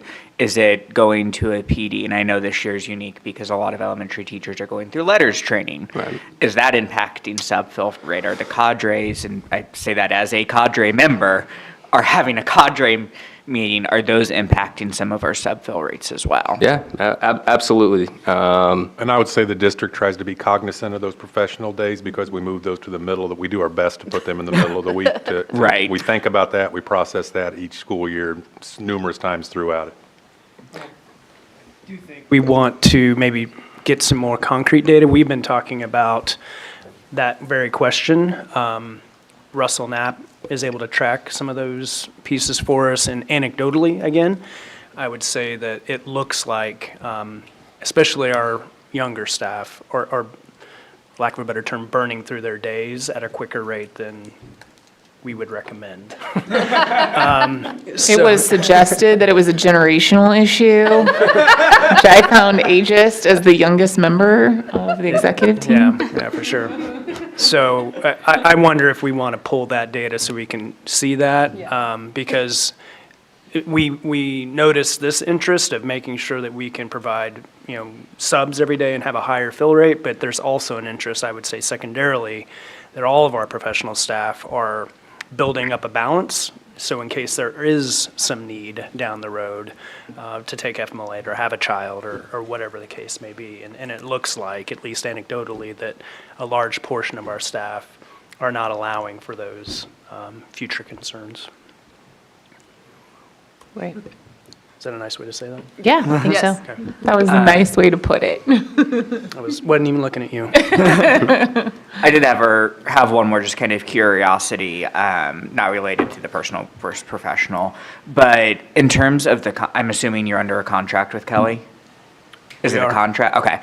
Is there any penalty for unfilled jobs towards Kelly? Like if they don't have a certain rate? I mean, how does that work? There's a So last summer when we negotiated our contract and our pay rates with Kelly, they guaranteed us a 90% fill rate for first semester. And if they didn't, what would happen would be second semester, they would decrease what's called their markup, which is essentially how much the district pays them for their services. First semester, they did not meet that 90%. However, what we did instead of holding them to that decrease in markup is some of these incentives that we put into place, we manipulated the markup on those positions. So to answer your question, yes, there is a penalty, I guess, but it's negotiated with us through what we want to see in the fill rates. Okay, sounds good. That answers what I was wondering. And maybe you guys want Dr. Higgins to talk a little bit more about, in our issue statement, we discussed in detail the other things that we've done, and so the building substitute at every building level, more than one at high need buildings. We did, of course, raise pay rates for 22, 23. Jeremy talked about the bonuses on Mondays and Fridays. Increase pay for sped substitutes. Fill rate guarantee, we talked about that, and then a dedicated account manager. So just want to make sure that we put out there that all of the things that the district has done to try to move this forward, including, that commitment for the raised pay rates for 22, 23. And I think something we can look at, I know this is just the first part of all of this, but how to encourage staff or incentivize, or I don't know, to not burn through their Yeah. days in a sense. We agree. Yeah. Yeah, and that's the reason why we noticed this, guys, is we want a collective group, coming together and pulling all our minds together in ways in which we can accomplish both those things. Raise the fill rates, but also maybe, we want people taking leave when they need, but Right. maybe decrease the number of 29,000 back down to a more manageable number. I think looking at the balance is probably what we need to do. Like, where's the balance between you should feel free, these are your days, you should use them when you need them, so you're not burnt out, so you don't resign in the middle of the school year. But also, if you're doing good and trucking along, that you're not just taking it for 3-day weekends all the time. Well, right, if you exhaust all your leave and then something else happens, you will be docked. Right. And we don't want that. That's a huge interest, I would think, as well. We don't want staff to do that Absolutely. either. Yeah. Absolutely. I will share anecdotally that we appreciate the efforts of the board and the HR team to make those adjustments at semester, because we have seen an improvement with our fill rates since the start of the semester, both on Fridays and with our special education teachers. I will say that for South, on the days that we were dramatically short, meaning 3 or more unfilled jobs, every one of those days were days that we had 5 or more teachers out for professional reasons. And so we have 5 to 8 teachers out of the building on a professional leave day, training curriculum cadres, and those are the days that we have 3 or more unfilled jobs. That's good to know. Is that the same? Did you experience the same thing, Christy? Yeah, we had similar experiences. And then also I wondered, is there a difference in fill rate from just like the long-term sub positions and, just the days here and there? I'm not sure I could I'm not sure I could answer that, to be honest with you. I know that some of our positions and some of our buildings, as you guys know, struggle finding long-term subs. I'm not sure if those long-term subs, when they're in that position, if they have to take days off. I know they do occasionally, and so getting those filled. Is it true, though, to kind of build off that question, and this is referring back to our other conversation too, I think. I mean, if we get a resignation, a vacancy, that's filled with a long-term sub that's coming out of our sub pool who wouldn't be available for daily subs. That's correct. Or they use their building sub to fill that vacancy. Is there any data around, because a couple of times I've had a sub, they picked it up right away, and then the day before I was needing to have my sub, they dropped it that day. So luckily I know a pool of subs, so I call those people frantically asking, can you sub this day? And they do end up picking it up.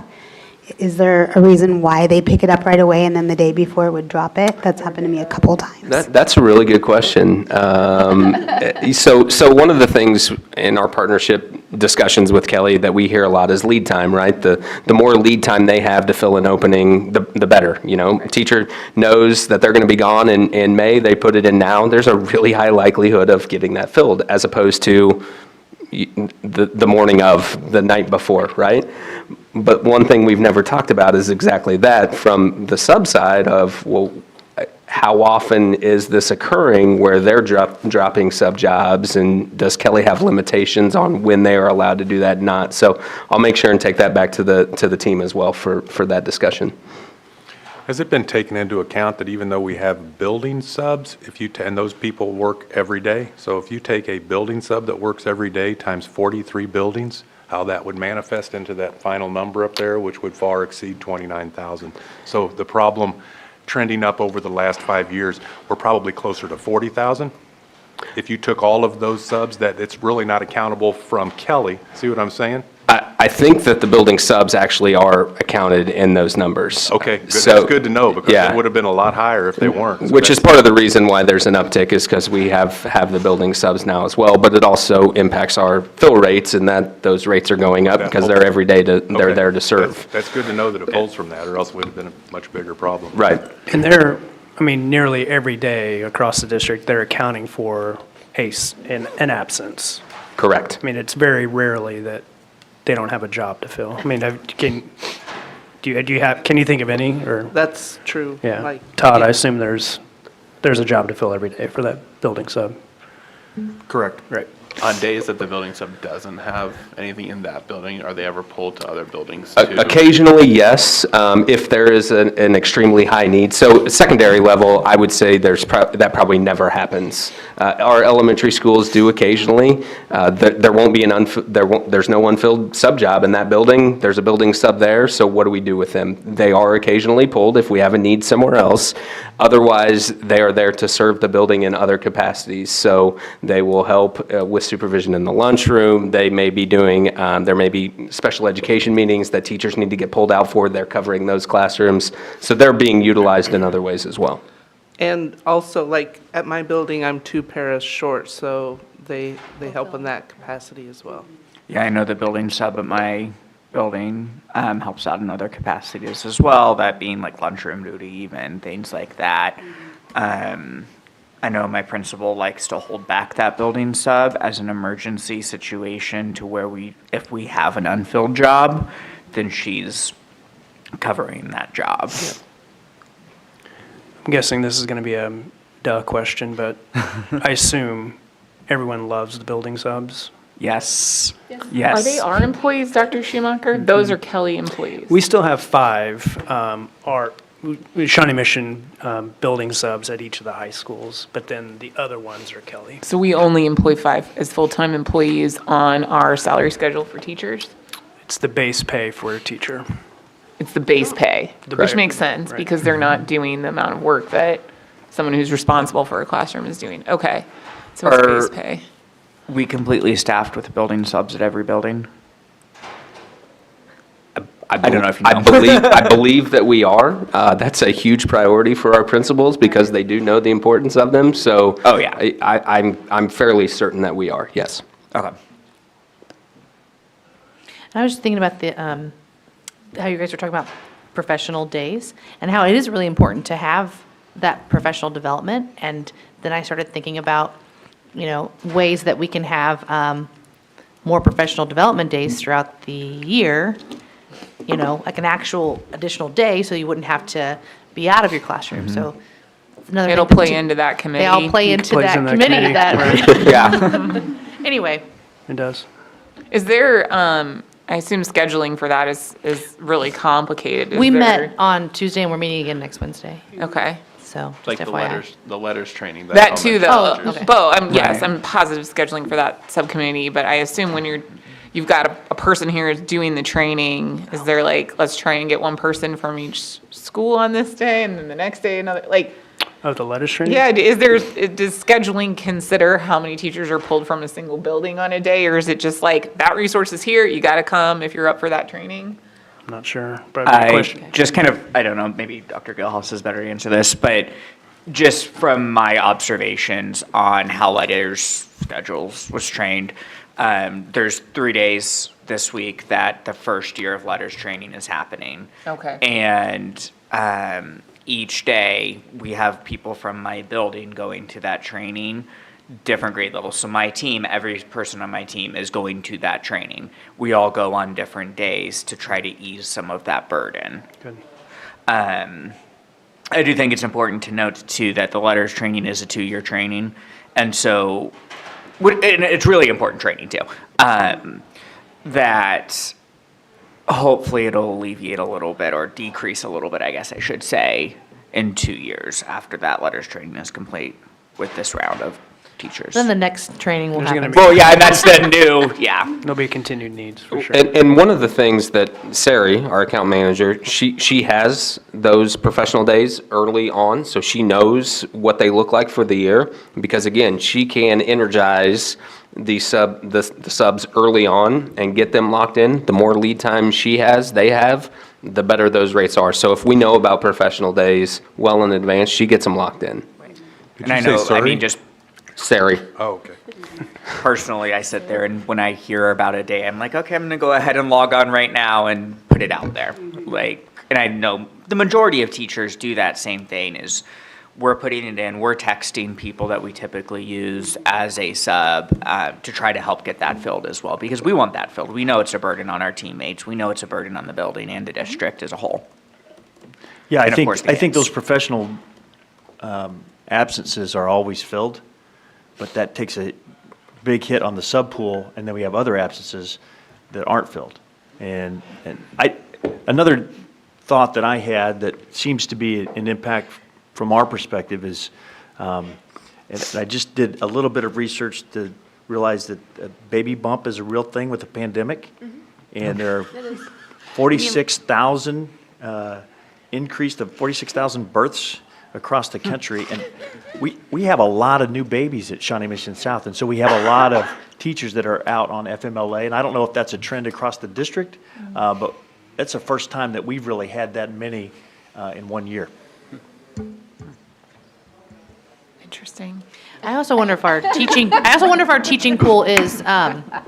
economy's down, so I Because didn't for a think long about that. There you time, go. we had Yeah. a lot of staff that were at the very last step, Masters plus 60, step 26 for a long time. And then we did a retirement incentive and a lot, I don't know, 200 or more teachers retired that year. And so, a younger staff means they're at the age of having a family, Yep. if they choose. So I would be interested to hear, like, what do you think is, if there is some consensus, like, what's the analysis that a teacher goes under when they're like, well, should I use days, should I not? So obviously, if you're sick, you are using your days. But in terms of, because we don't differentiate, right? They're leave days, you use them for whatever reasons you want. So, what do you think the analysis is when it's like, well, should I go on that vacation in the middle of the school year, or should I wait until one of my breaks? Like, how does that go? And also the thought of, should I reserve days? Should I save days? Some thought is when they sell them back, is it worth it to sell it back? It's $50 a day, and so, which is what we negotiated back in 2008. And so maybe their thought is, well, I'd rather have that day to have a mental health day or relax or whatever. What number do you think would be, Are we jumping to solutions already? just random, good point. I always jump to solutions, so yeah. It's a solid question. No, I did catch it for when we do get to solutions. The question is it worth buyback days? Are they worth it? You can go into detail on that if you want right now, or we can try to just drop it down there and continue to frame and focus, whatever works for y'all. Yeah, I think it'd be tough to say a number. I just know that when it was negotiated to be able to sell back your days 15 years ago, it was at $50, and it hasn't changed since. Correct, and it's time, we get that. But Sure. I was just wondering what this group thought on behalf Right. of the teachers would be an incentivizing number. Doesn't mean you're gonna be held accountable, just throwing out numbers. Right. Well, I would look to other districts as well. I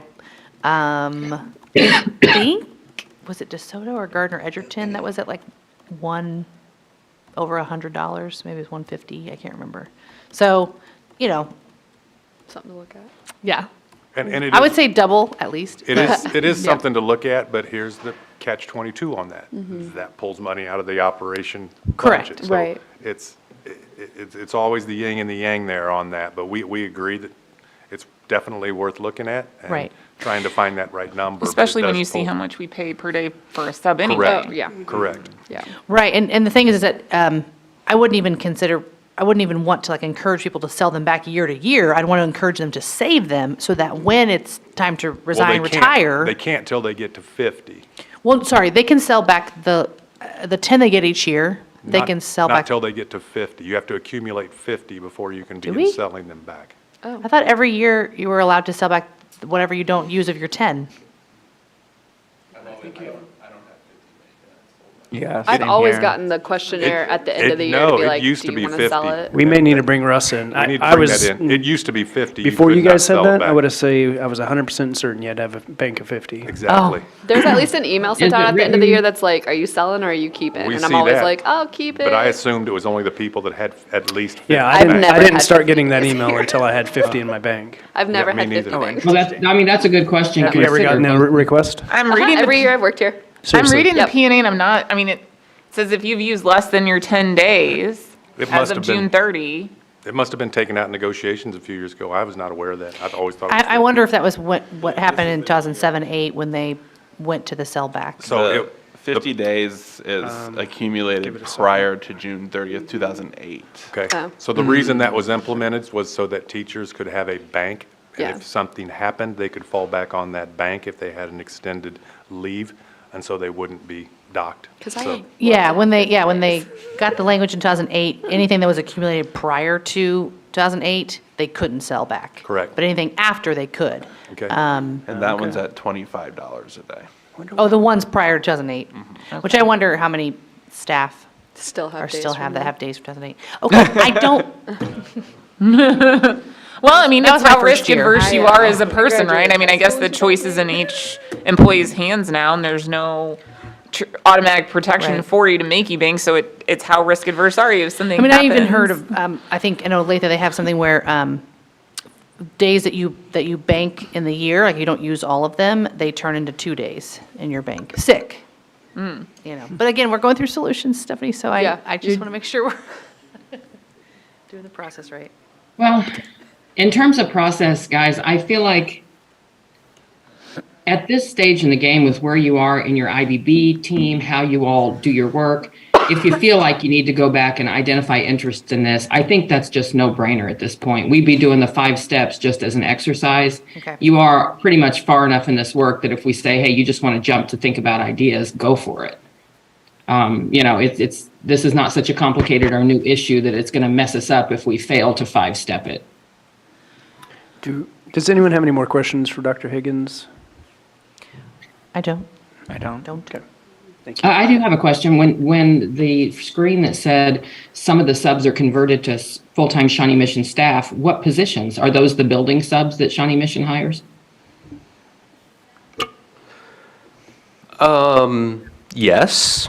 I will say that there have been situations where buildings have had someone in as a substitute, have had them in a lot as a substitute, and have found out more about them and found out maybe they are licensed and want to broach that subject of having them as a full-time teacher. So those situations have occurred, absolutely.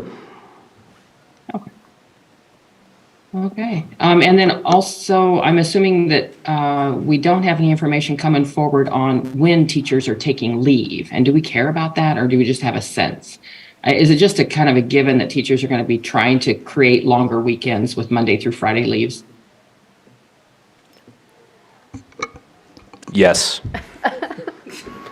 Okay. And the data would show that. Yeah, the data would definitely show that Mondays and Fridays are our hardest hit days. We don't necessarily track when teachers are taking absences because, as Rachel mentioned, those are their days. Yeah, gotcha. And frankly, we don't blame them either. I mean, if you're going to, Oh, yeah, we all like 3-day weekends, right? So, sure. Still working in independence. I know. Don't do that. That's a solution. Okay. No, I don't like that solution. I know somebody teaching over there, you don't want to. Okay, guys, I'm not going to screen share, but I do have a document going, just capturing ideas on solutions here. Sounds like, wow, somebody read that issue statement. How was it worded?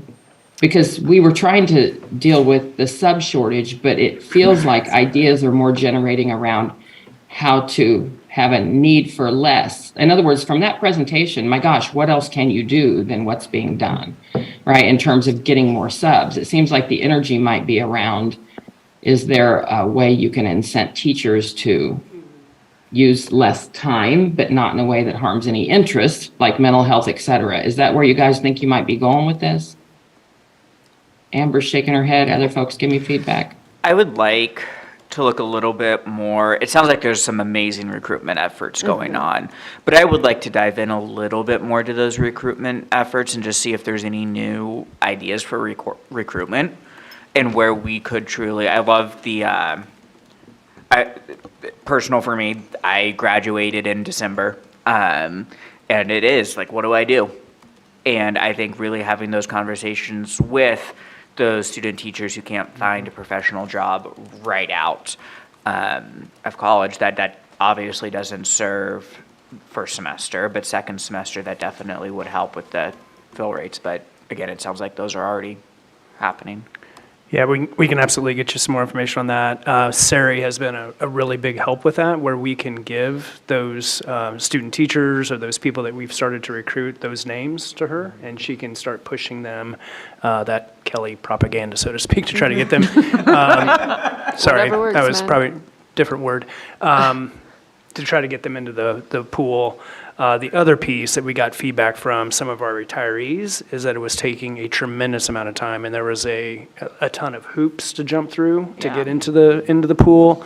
And Kelly heard that, and they're working on streamlining that process. It's, they're a national company, and so they've got to push things up and down the system, but they're assuring us that process is going to be cleaner next year for our retirees.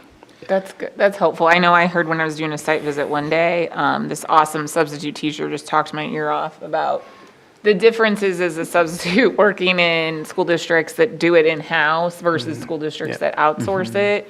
There's good and bad both ways, but she's like, the ease of entry when school districts do it in-house is a lot better than when you have to go through this separate Kelly process. Again, to make sure that you're suitable and safe to be with young children all day.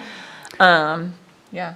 So like the background checks, and we're having those discussions on what are some things that we can forego in their process because they just left us. We're good with them, Okay. So. Kind of the other thing I was just thinking regarding the recruitment is, especially on Fridays, and I don't know how true this is anymore, I'm thinking back 10, 11 years ago, that when I was at K-State, I didn't have classes on Fridays. So if there are undergraduate students at local colleges, Yeah. I don't know if there's any recruitment efforts We going are. on that. Yeah, You we are? Okay. Yeah, so JCCC, we're building a partnership with them to get those teachers as well. Perfect. Engaged, but that's, we'll continue that work. Okay. I subbed in college. I made $70 a day. Woo. You had to have like 20 credit hours or something. It was really low. It's so many hours you could do it. And that was only like 10 years ago, right? It was 8 years ago. Okay, gotcha. And so I want to make sure I'm right on this too. Minimum qualifications for the substitutes, where is that at right now? It's probably different between the state and the actual district, right? Yeah, so, I don't know if. Because the state is, you just have to breathe. No, I'm kidding. So we allow emergency sub-licenses Right. to build our pool, and if you recall, there was a little pushback that we did that, but I'm glad we're doing it. So we don't anticipate changing that at all. Okay. To allow emergency sub-licenses. Perfect. So I feel like this is sort of like our conversation, like I would equate this to our conversation about retention efforts and efforts to ensure staff know about our EAP with respect to late resignation. I feel like this is the groundwork about what we're doing on the sub-fill side of the equation and to make sure our partnership with Kelly is as strong as it can be and that they are the right choice for us in terms of our substitute program for teachers. And so that's one side of the equation, and then the other side is,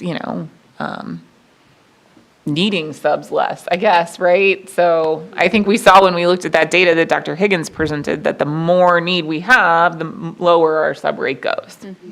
And that makes sense because Kelly can only keep so many on staff in the metro area. Yeah, we look at it, two different levers, the volume, the need, and then how big we can build the pool and how much we can incentivize them working. And of course, compensation is a piece of that. So we'll make a recommendation to the board this summer as to changes to the contract, which would include daily rates. So anything around that, I guess, would be helpful as well. But again, there's a cost that'll come out of that operations side too. So, yep. And I would tell you that our budgeted cost, we blew past them, of course, the last couple of years, just because of the volume. And then the incentives that we had to put into place to get people into the buildings, those bonuses on Fridays, on Mondays, sped, I mean, all of that is adding to that cost. So I guess my question is, if we did increase how much a staff member could sell their day back for, would that, if that person then took less sub days, and what they were getting paid back for selling those days was less than what you would have paid a sub, would that help then with the cost? Yes. Do you know what I'm saying? I think we would need Russ to give us a more Absolutely. analytical breakdown of that. My simple answer is yes, right? Because I can tell you that a daily sub cost us, and this is public, it cost us $175, $180 per day after the administrative fees. So yeah, I mean, if it's one or the other, right? Right. So, Right, I mean, if I take all 10 of my days, that's going to cost you so much, but if I put them in my bank and then either at the end of the year or when I retire or resign, sell them then, it'll cost you then, but it didn't cost you earlier, so it'll cost less I was gonna say, overall, it'll cost less. overall. yep.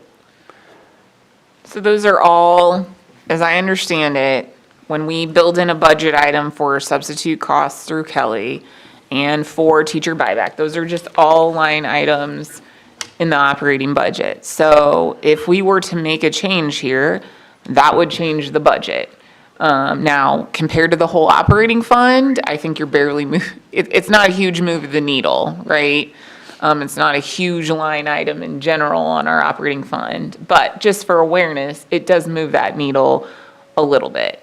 And on days where there is no sub available and teachers need either to split the class or secondary level, teachers on plan time gives up their plan time to go cover those classes, how much cost is associated with those?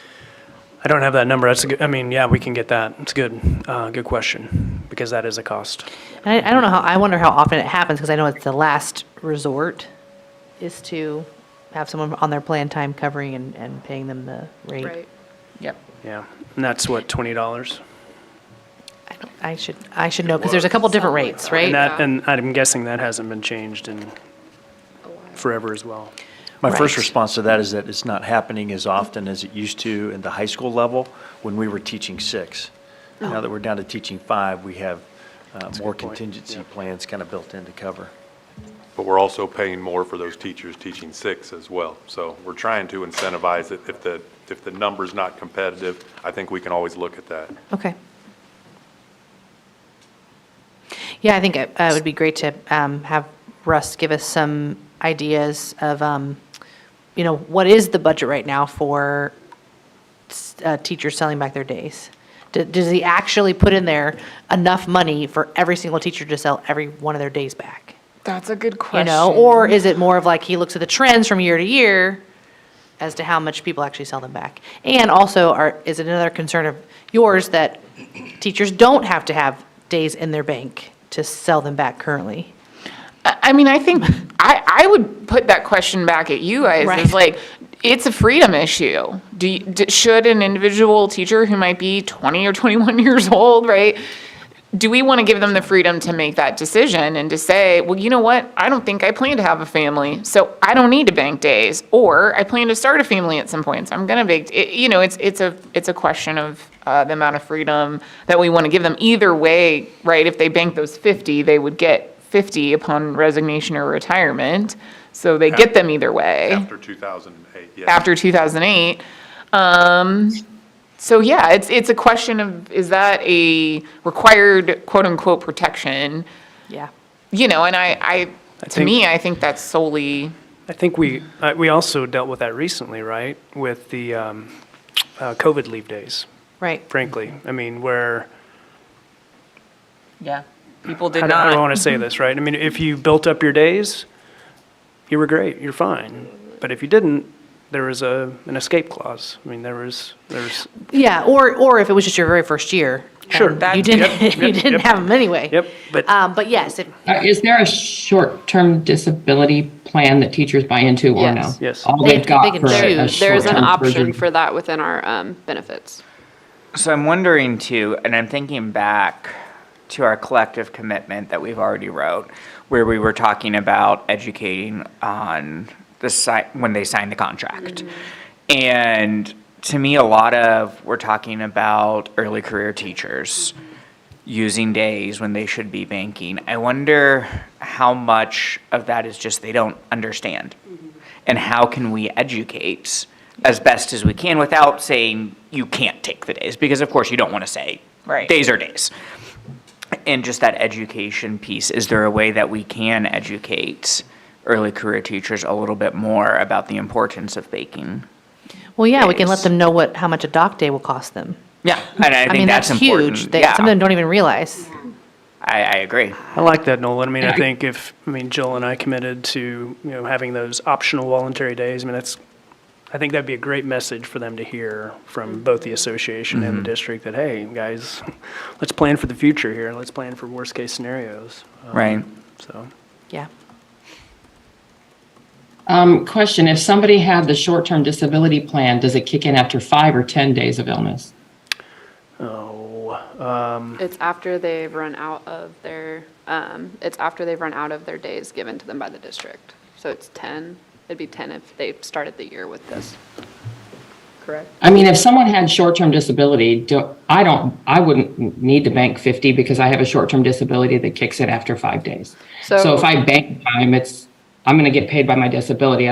Does everybody need to bank? I mean, yeah, they need, I would suggest people bank. So having just gotten back from maternity leave, my short-term disability kicked in after my sick days were all alleviated. Right. So I had 15 sick days banked up because, I have small children and they get sick and I use them. And then. Got you. So your short-term disability is tied into how much leave time you have left. Yes. you have to have exhausted your leave. Yes, you have to have exhausted the sick days that or the days that you have. But also, Okay, short-term disability is not a full That's correct. paycheck. It's a Right. 70%, Okay. so. 60%. Absolutely. 60%. 60%. It's 60%. Gotcha. And that's only if you opt into that. Right, you have Not to opt into everyone it, has and that. you- It's when you sign up for your benefits, whether or not you're It's a choosing to do monthly that. cost. Yes, it is. Okay, gotcha.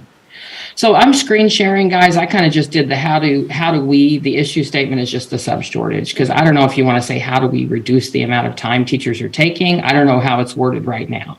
So we know what we're talking about. So I'm not going to die over that. Frame and focus. We had a PowerPoint and we're having lots of discussion to frame and focus. The interest I heard were having teachers in the classroom, meaning student outcomes. Mental health and work-life balance of teachers is an interest. And then here are the solutions that have come up so far. Change the buyback rate. Look at the rate for subbing on plan time. Did I get that right? Yes. Yeah. Russ provides some analysis, maybe in relation to both. I don't know. And then, Rachel, I don't know if you said this, maybe not. I'll take it off if not. Reduce or remove the 50-day requirement for banking. I think that was for your bank. But I think that was Rachel where you said, can people make an individual choice? That was Jill asking the question, and I think the idea is if we're in there messing with that provision, is it just something that we want to think about? Okay. And so as of right I'm gonna leave it now, then. Stephanie, you don't have a requirement to have a certain number of days in your bank. There is no requirement. Okay, because I heard you guys Before you say buy there is, back. and you say there isn't, and then you looked again and said there is. So do we Nope, do we it's the know? other there way is not. around. There is no requirement right now to bank a certain number of days before you can buy back your unused days at the end of the year. Okay, so then this won't be reduce or remove it. This will be look at. Yeah. Whether or not we want I think you Right, because also, by the way, that because I feel like if you looked at that, it can help you and it can hurt you, right? If you Yeah. require that people have bank, that means they're taking less because they got to get bank. Yes. If you take away the requirement to get paid out, they might save more because they have a chance of getting paid out some versus none if they don't have 50 days. So that can work both ways. And then I heard an idea, I don't know if it's a full idea or part of it is just educate people about the need to bank. Yes. I think you also Was there need to another- add be strategic about professional substitution Yes. days. Yes. Thank you. That's what I wanted to know. What else am I missing?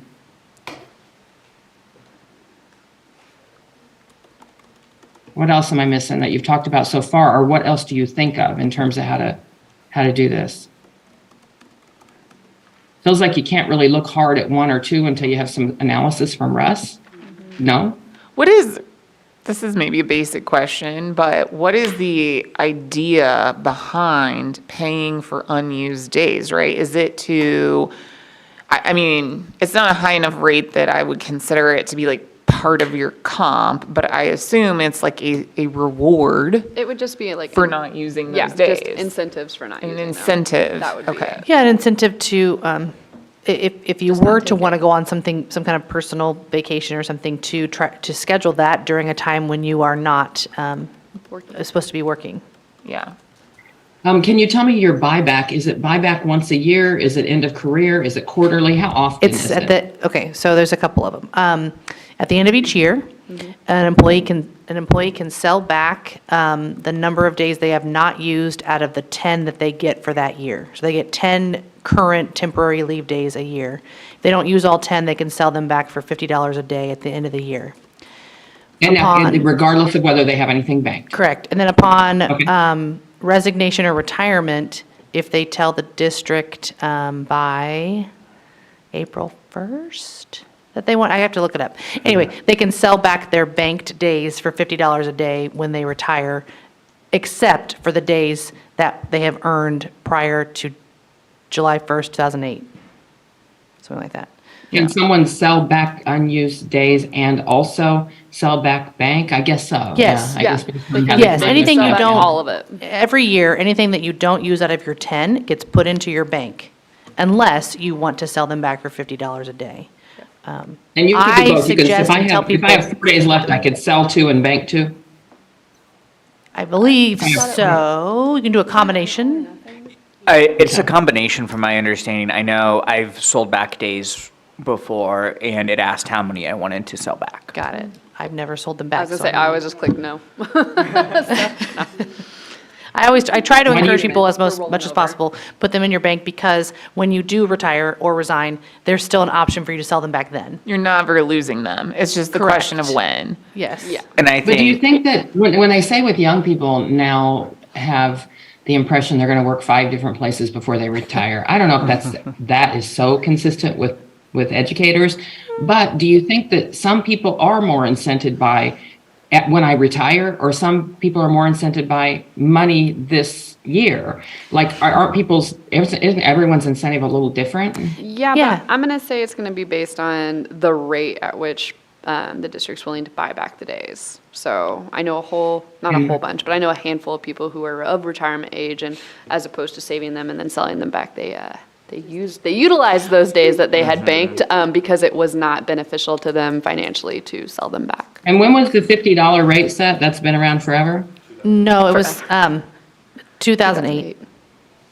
And you paid about $175 for a sub and $50 for buyback. And what does a teacher generally make a day if you broke it down? It's hard to say. Depends on their salary. Yeah, it depends on their Yeah, step and yeah. column. I can Don't give do you it a by low and a hour. high. Are there other ideas? I mean, 224. I think health of employees, just your overall health, is super important to how many days you're going to need to take. And Yes. I think we do a really good job with our health insurance program here and our clinic program here. I'm not sure what else we could do on that side of it, because having a healthy staff is a huge part of it too. I mean, ideally, you're not having to use those days because you have a cold or flu, ideally, you're using them for personal reasons, or, care for kids. That comes up for all those parents. All of them. That's how all my days get used to. Yep.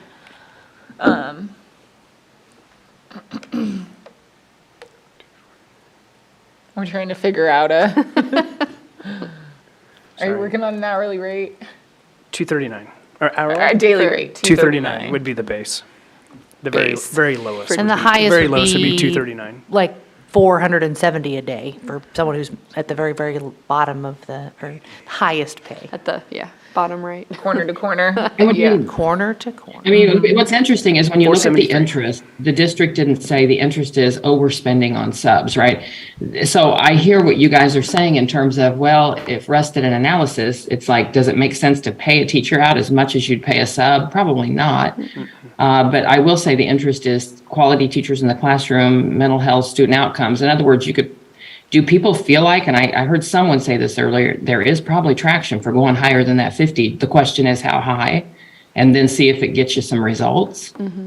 I assume that Russ would say that he builds off historical numbers. He does. So it may be something that he couldn't stand here and say, well, I can tell you it's going to impact our operating fund to this degree. Because I think when he builds a budget item for subs for the upcoming school year, he's going to look back and he's going to say, we spent this much this school year. I got to have at least that much set out in the budget for next school year.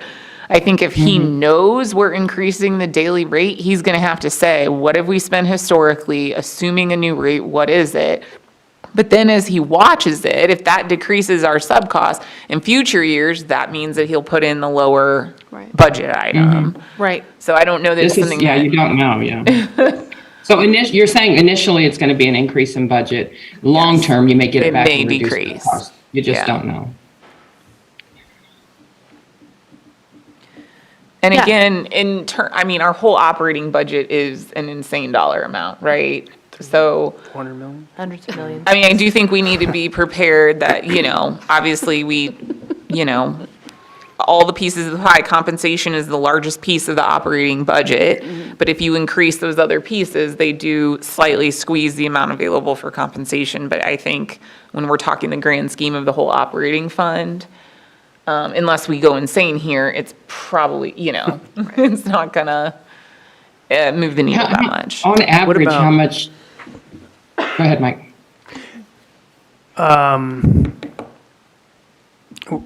So how do I want to say this? So if we increase it, is it moving forward?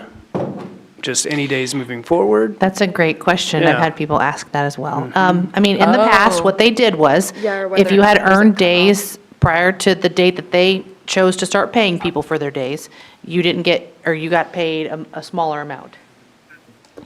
Anything going forward, they would pay you 50. So that would, again, would be something we would discuss and negotiate. Those days are in their bank right now. So if they know they're going to get paid $50 for those days in their bank right now, well, I guess they made it so you couldn't access those. Those were like the last ones you would use. Does that make sense? That's correct. Those would not be used until All the retire others had or been used, resignation, correct? right. So we would have to put a date in there to, if, let's say it was $100, so they would put starting in the 23-24 school year, that each day unused would be $75, $100, $125, whatever that looks like. So that would just have to be. That's noted. something that we would, I don't know that you would have to put a date, but you guys might have an interest in putting a date. Well, here's a question. Are members as confused as I am about the different pools of leave? And maybe it's just me, but No, they all are. Yes, Yeah. we are. We are confused. I mean, I'm not confused, but. Well, can you explain pools of leave? What's the before 2008. Yes, so on 2008 and all when you that, log in, you have a thing that says, here's how many days you have prior to 2008. Here's how many days you have after. I don't even know what it means. I see that comes up for me and I'm like, I don't even know. You wouldn't have any prior. I don't have any. But it means you would not get paid for those In days converted before hours, yeah. 2008. You would do not get paid for Those are days. $25 a day. You don't get paid until after 2008 is my understanding. Oh, okay, so it was those days zero. accumulated. At some point. Yeah, it was zero prior to that. The way I'm reading this is anything that you have before June 30th, 2008, you can get $25 per day. Only, the cutoff is 50. So if you have Up to 50 days. 55 days in your bank, the way I'm reading this, you can only use 5. You have to leave 50 days in the bank. Of those pre-2008 days. That's the way I'm reading Yes, of the pre-2008 This days. is so complicated. Okay, so, all right, you know what? Okay. maybe that's what we're referring to, Joe, on the 50 days. Well, then I don't actually, know. we could also look at how many people have pre-2008 days. That would be good Good to information. know. Anyways. I do like our stipulation that your banked days can only be used as illness. Correct. Sick. That, I think, is important to the district. Okay. Go ahead. I have a question, and I should probably know this, and I do apologize ahead of time. So our leave balances is also broken down into hours. Can we take just individual hours, or does it have to be a half day or a full day? No, it has to be half or full. Half I or think that's full. that way because of classified staff. They wanted a system that works for everybody. Okay, That's right. got it.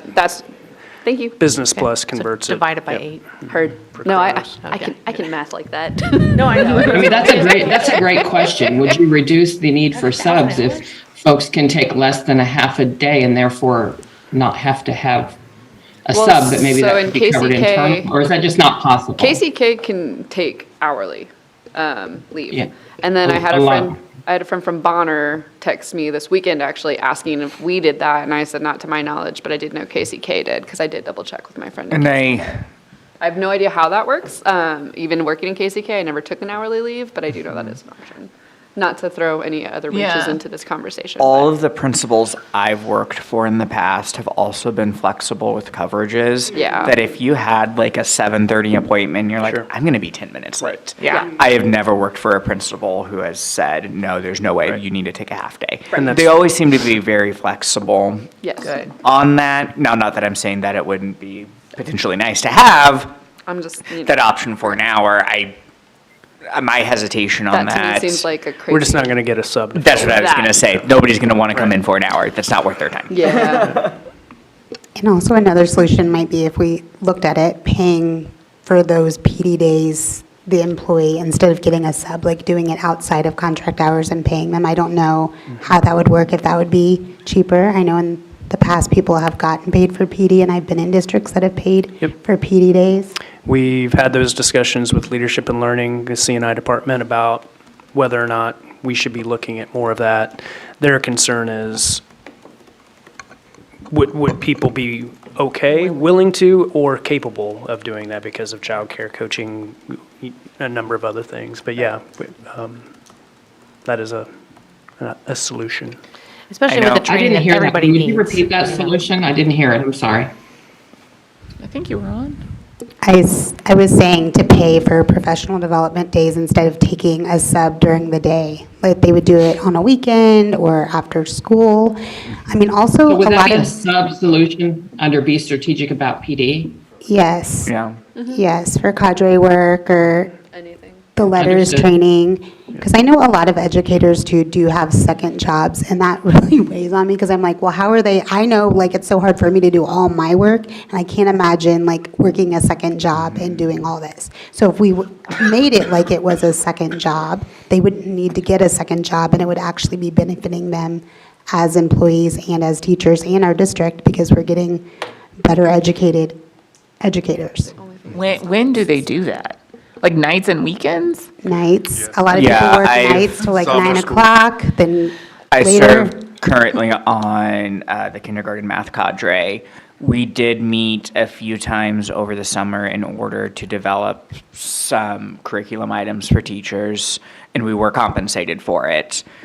This year, I think we were a little bit more strategic. Joe Roche was very strategic about when she was going to pull us. And I can't remember if it was 2 or 3 times. It was a minimal amount of time this year. The only potential problem I could see with that is if a cadre has to go into curriculum review. That's a large amount of work where you probably do need a full school day. So there are going to be, I think, situations where, yeah, a cadre might need to be pulled for a full school day.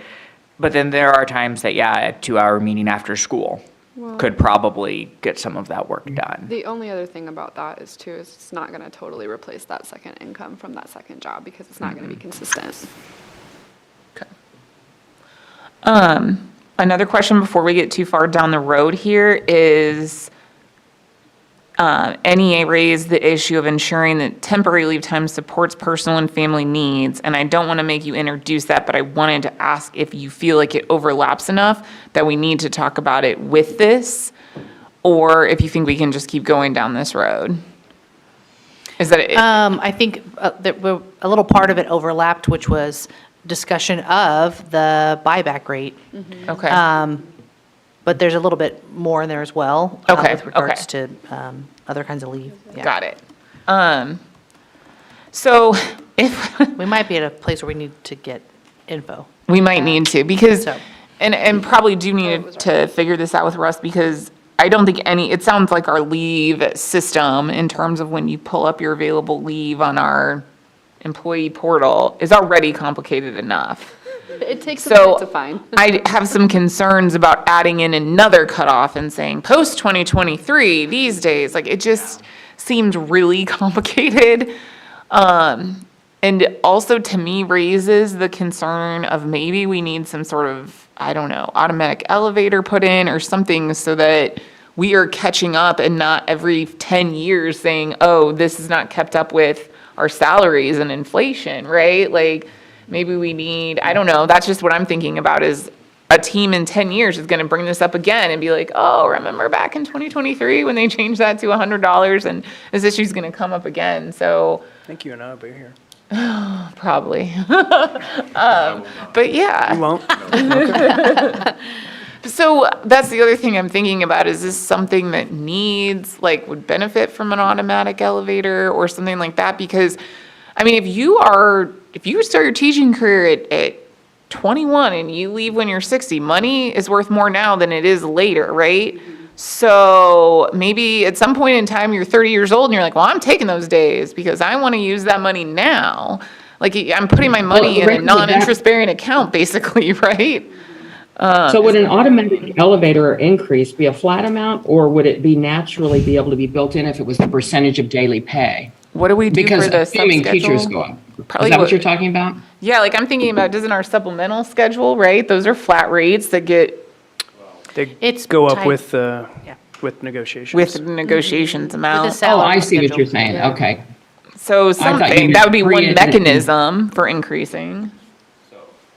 You mean just put them in Yeah. put it in the contract and then just raise it when you negotiate? I mean, I heard Yeah. automatic elevator as it's just triggered by something besides negotiations, no? Well, I would think, yes, it could just have an automatic, like, we could say it's gonna go up X% every year no matter what, or it could be what we do with the supplemental schedule would be another way to do it, the same amount as the base increase. I feel if But you're I mean, doing the if buyback you after guys they have talked retire, about what a that teacher might makes on a daily really complicated. rate, Yeah, that would if be. your payment for buyback was a percentage of a daily rate, I guess it couldn't be because daily rates are all different.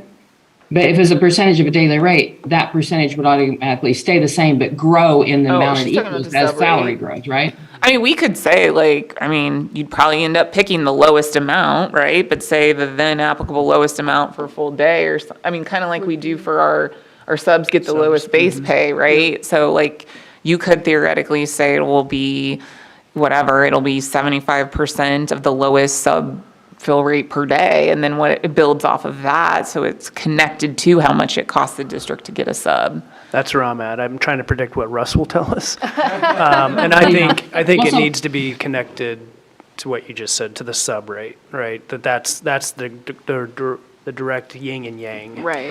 Right. It's not necessarily how much we're paying teachers, it's how much it costs us to fill a sub. Yeah. And then we need to ask us, what is the impact of just leaving that amount the same at all time, like, at all times? Because, like, if it's, I'm just trying to think through this. If it changes over time, when are you incentivized to pull your money out? Aren't you incentivized to wait theoretically? Yes, because it's going to add to your capers. Yeah. Which helps too, doesn't it? So if does. I'm essentially, okay, now I'm holding this money, but it increases every year, just as if I was holding it in a savings account within it, right? So I'm more incentivized to wait too then, because if I can hold out till I retire, then it's gonna be at the rate then, and unless our economy crashes or has an issue, the rate's gonna continue. You're going to get a lump sum when you retire based Yeah. on how many days you have, which will also go into a formula to impact how much you get with your 3 highest paid years, which will impact capers. So if you save all of those monies and you get that, not only that large check, which is a bonus when you leave, but that also goes into your 3-year highest average, which would impact how much you get each month for the rest of your life. Right. For capers, like one Well, people. now you've got capers 1, 2, and 3, with different scales, so I'm now still you've got in- that I'm in piece, capers so one, so- we'll be here all year for that. I know. Right. I don't think that's true, I don't think that's true for the, whatever. the Capers num- 3. Whatever number we're on. That's correct. right. But It is still, you're right, because you're not getting a monthly pension. So again, that throws capers 1, 2, and 3 in the picture. Right. The more I think about it, I do think tying it to the rate, if meets our interests that we've identified best. And maybe helps with that issue of this very complicated leave, that eventually once there's no longer people who were here in 2008, that goes away. That's going to be a long time, so. I think the two biggest things here are, one, to be strategic about our professional days, look at a possible incentive outside of contract hours.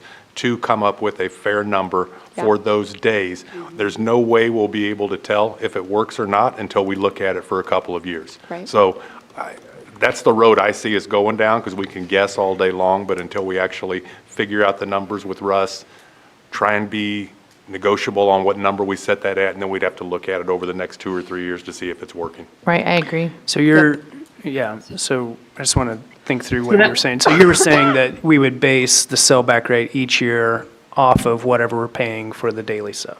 Yes. I think that would make sense. Yep. And so your The days total- would the total increase in value cost. over time. The total cost of the daily sub, so the district cost of the daily sub. Right. Yes.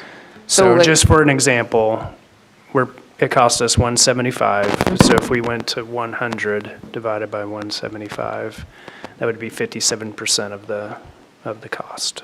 I don't know what the right number is, but that's just to push the conversation. Just one of the numbers out there. Or, so will we always, again, I don't want to pick a number that's going to be variable or change.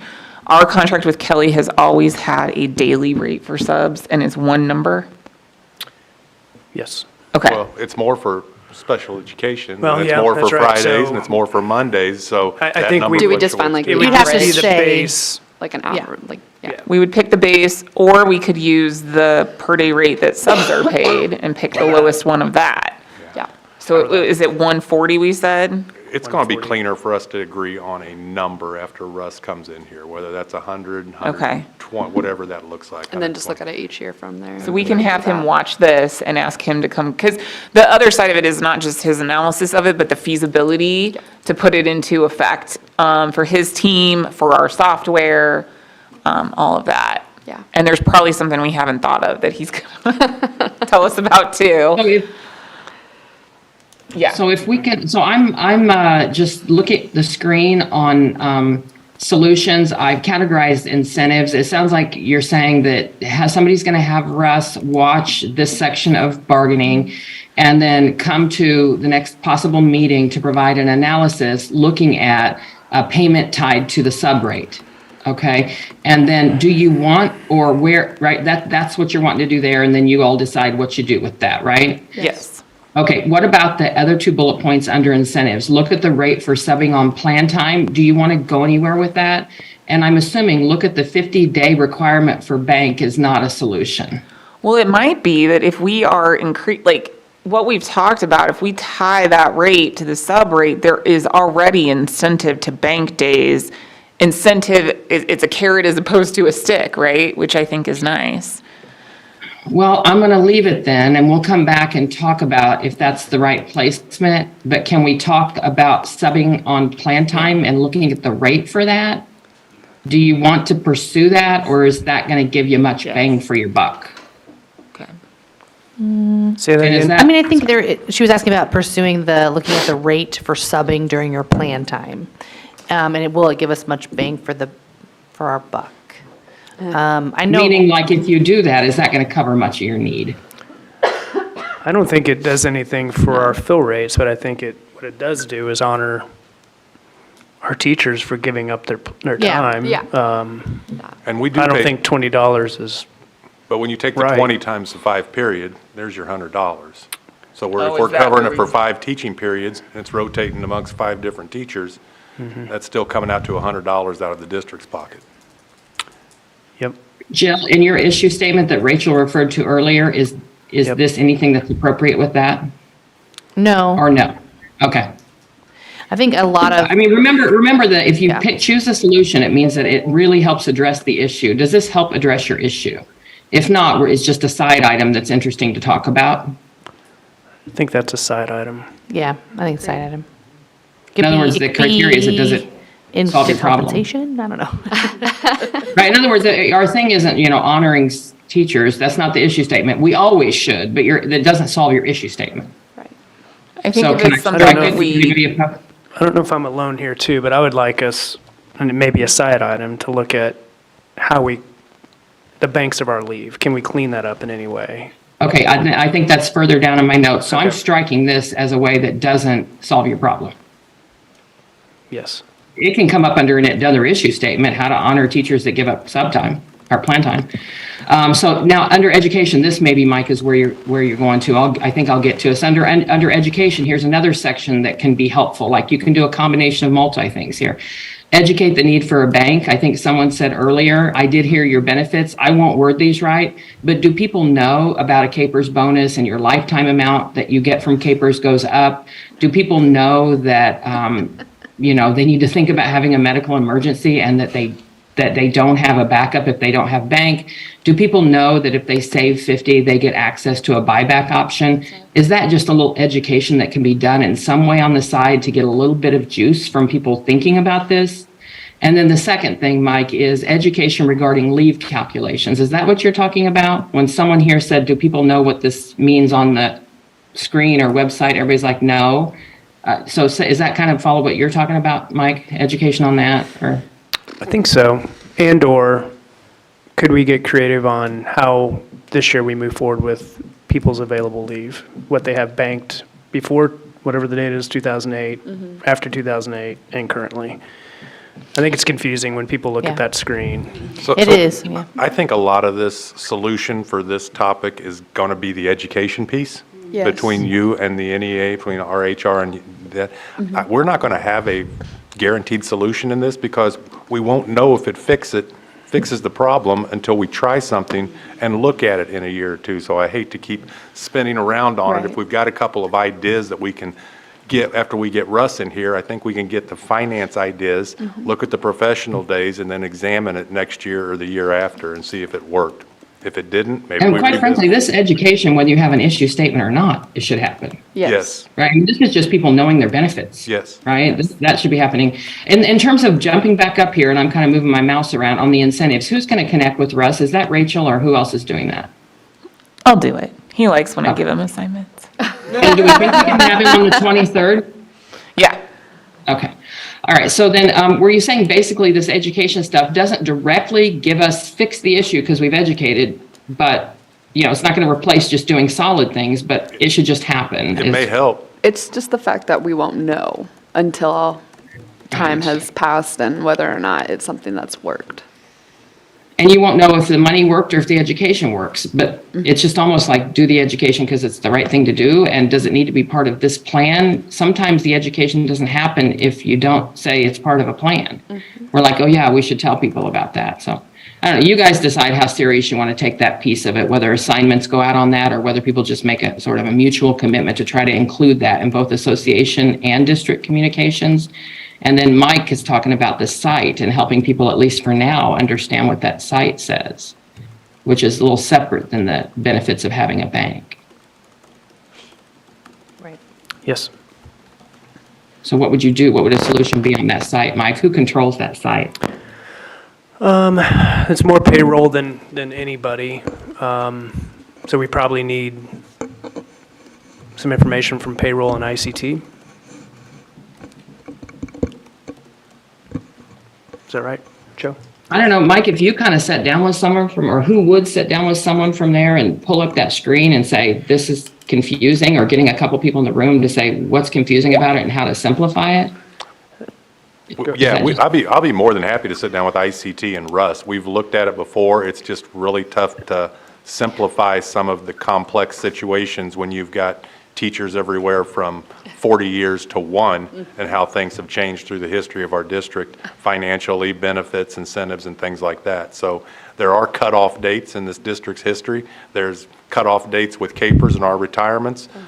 There's cutoff dates everywhere you look. So I will look at it, I will get with them, and I'll be more than happy to see if we can simplify it, because it is confusing. But again, I think that goes back to our education. It's not it's not rocket science, but I think if people were informed of it or how to look at it and look at it differently, it can make a difference and we can educate our staff.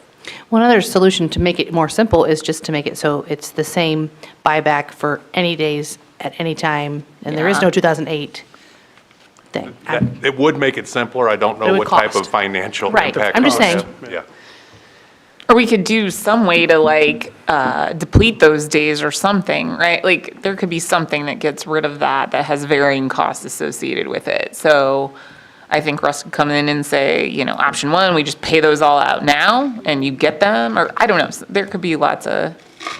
That's part of Russ' homework to come back with some options or recommendation. And did you say it's a 2008 situation? Yeah, and I think we need to know how many people are counting on their bank that they have there, right? Like how many people are counting on 50 days that they've saved since pre-2008? Because we don't want to impact anybody negatively that has said, my bank is my pre-2008 days, because I've got 50 days there, so if I have a medical issue or whatever, right? Like, Right. so we'd have to figure out how many people are still banking from pre-2008 and counting on having those days banked, because we wouldn't want to do anything that just like spun them out or got rid of them. How much would just converting them to the new? How would you whatever figure maybe- that out? Is that asking people or is that an analysis? Oh, I'm sure there's a way to pull that from the software Yeah, they have it in the Is that a software. Russ? Yes. or Russ homework? ICT at somebody. Yep. Yeah. All right, Russ, I got your name there. So it sounds like you guys may be able to do more action on both of these once you have Russ and Yeah. provide analysis. Okay, PD time. Where do you want to go with this? This is a different section, right? This is being strategic. I made a note here, being strategic how? I've heard you guys say we already are. Is there more of it? Does it need a review? And then what about this? Pay for some PD on. We review it each year, and this would go to leadership and learning team with curriculum to continue to look at how many professional days we need. It ties in with the calendar. It ties in with a lot of things. We can look at the pay for outside of contract time. Settling on that number is going to be tricky as well, and I know that gets expensive in the summer. We've done it in the past. It's quite a bill, and now we're throwing around a lot of money, and I'm not trying to be, but it all pulls from the operating fund. So that type of money to account for that, that's another big chunk out of that. So we just need to, we can look at it. I think the biggest piece would be trying to find that figure that is workable for the sick days and the leave, but we always look at the professional. Okay. Well, were you talking about the second bullet point as well when you were talking just now? That idea of PD off school hours, or you're saying the leadership and curriculum group would look at continuing to be strategic about when PD is scheduled? I would say both. I mean, Dr. Dane Okay. brought up a point, as well as Ms. Fornell, about those days where teachers are gone for professional development are the days that they can't get fills. So that goes hand in hand. So would we be asking that group to look at it about what might be possible, pros and cons of doing some stuff like the second bullet point? Would we give, and then have that come back here? And if so, what timeline would that be? I'd hate to say look at it. We look at it all the time, and we have Okay. looked at it, and we continue to look at it. And I don't want that to sound like an easy out, but I know that it gets looked at all the time. And again, it's just really tough because we've only got so many contract days, and we've got a lot of professional development to do if we want to keep getting better and meet. No, I kids' mean needs. that second bullet point of looking at the possible idea of paying for some We can look PD at off it. school We can look hours. at it. We'd have to settle on a number, how many days, how many people, what's the cost? Yeah, you guys would have to have consensus that it, addresses the issue. Then you'd have to have someone work up possibilities to see if it's feasible, manageable, and affordable, right? So this would, I guess what I'm saying is, do you think that it's going to give you enough that you want to go down this avenue of at least putting together, how could we, and then is it manageable, feasible, and affordable? Do you want to strike it, or do you want someone to pursue exploring it? That PD off school hours. Just to clarify too, I mean, we do utilize this now, and we do Okay. have, it's an agreed upon rate. Leadership Okay. and Learning has it at their disposal to bring in staff if they can get them, and to pay for it if they have the budget. So there is a solution there. I guess the only change would be changing the rate in which we're paying staff. So Okay, maybe, I'm sorry, I misunderstood. I Yeah. thought someone raised it as other districts do it. No, we do it. You We- all, But I okay, guess I'm it'd sorry, be you understood. encouraging it more. And the only other caveat I would add is that, Jill is facilitating a group around calendar, plan time, student contact time, and so there could be some solutions out of that group that would add more days for PD that may pull away the need to do PD days during the day. Do we need to bring in Dr. Dennis after Russ to speak about how much we do, how much we pay? What does that look like? Yeah, it's negotiated, so it's the base rate for a teacher hourly. It's $28. There's two rates. There's a no student rate, and then there's a student rate. Right. If they're both tied to the salary schedule, then They're they're both going to tied to the change salary as, schedule. okay, well, then they're going to change as the salary schedule increases. Yep, that's right. So, I don't know. I guess, is there any action to be taken with this as a solution? Or is I don't- it like I'm hearing like this already gets looked at constantly in a pretty intense way? Yeah, I think it does already get looked at consistently and year to year. And like I said, there might be a solution from another subcommittee that then actually helps this issue as well. So, possibly. All right, so no real homework assignment coming out of this in relation to this issue statement on this PD section, right? Right. It's something to Okay. keep in mind. Yeah, I don't know if it's a homework assignment for this body, but Uh-huh. I have some real concerns about making sure that we're mindful there, and not just the number of days, but the number of people. And how many social studies teachers are you pulling from each building on one day Right. to rewrite a history curriculum? And, can we do it with fewer teachers? Can we do it on a different day? Can we look at all those options? And I'm not sure that we're there yet, and I think we need to re-examine that and scrutinize that. And I don't know if that's the work of this team or somebody else, but I think it's important. I think this body could give recommendations. So really the way that it's managed now is Leadership and Learning, C&I, they come to the HR team and they say, hey, is our sub pool good enough that we can have these professional days? Because if you recall, 2 years ago, we didn't do any. We just cut it off. And so we gave them the go-ahead this year, and maybe to the detriment of our fill rate, but we had work to get done. Right. So, yeah, I think some recommendations from this team would be good.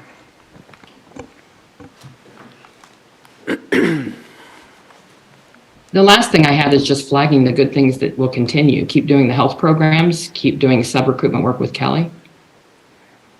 So it seems like there's a consensus to have a whole lot of information come back from Russ.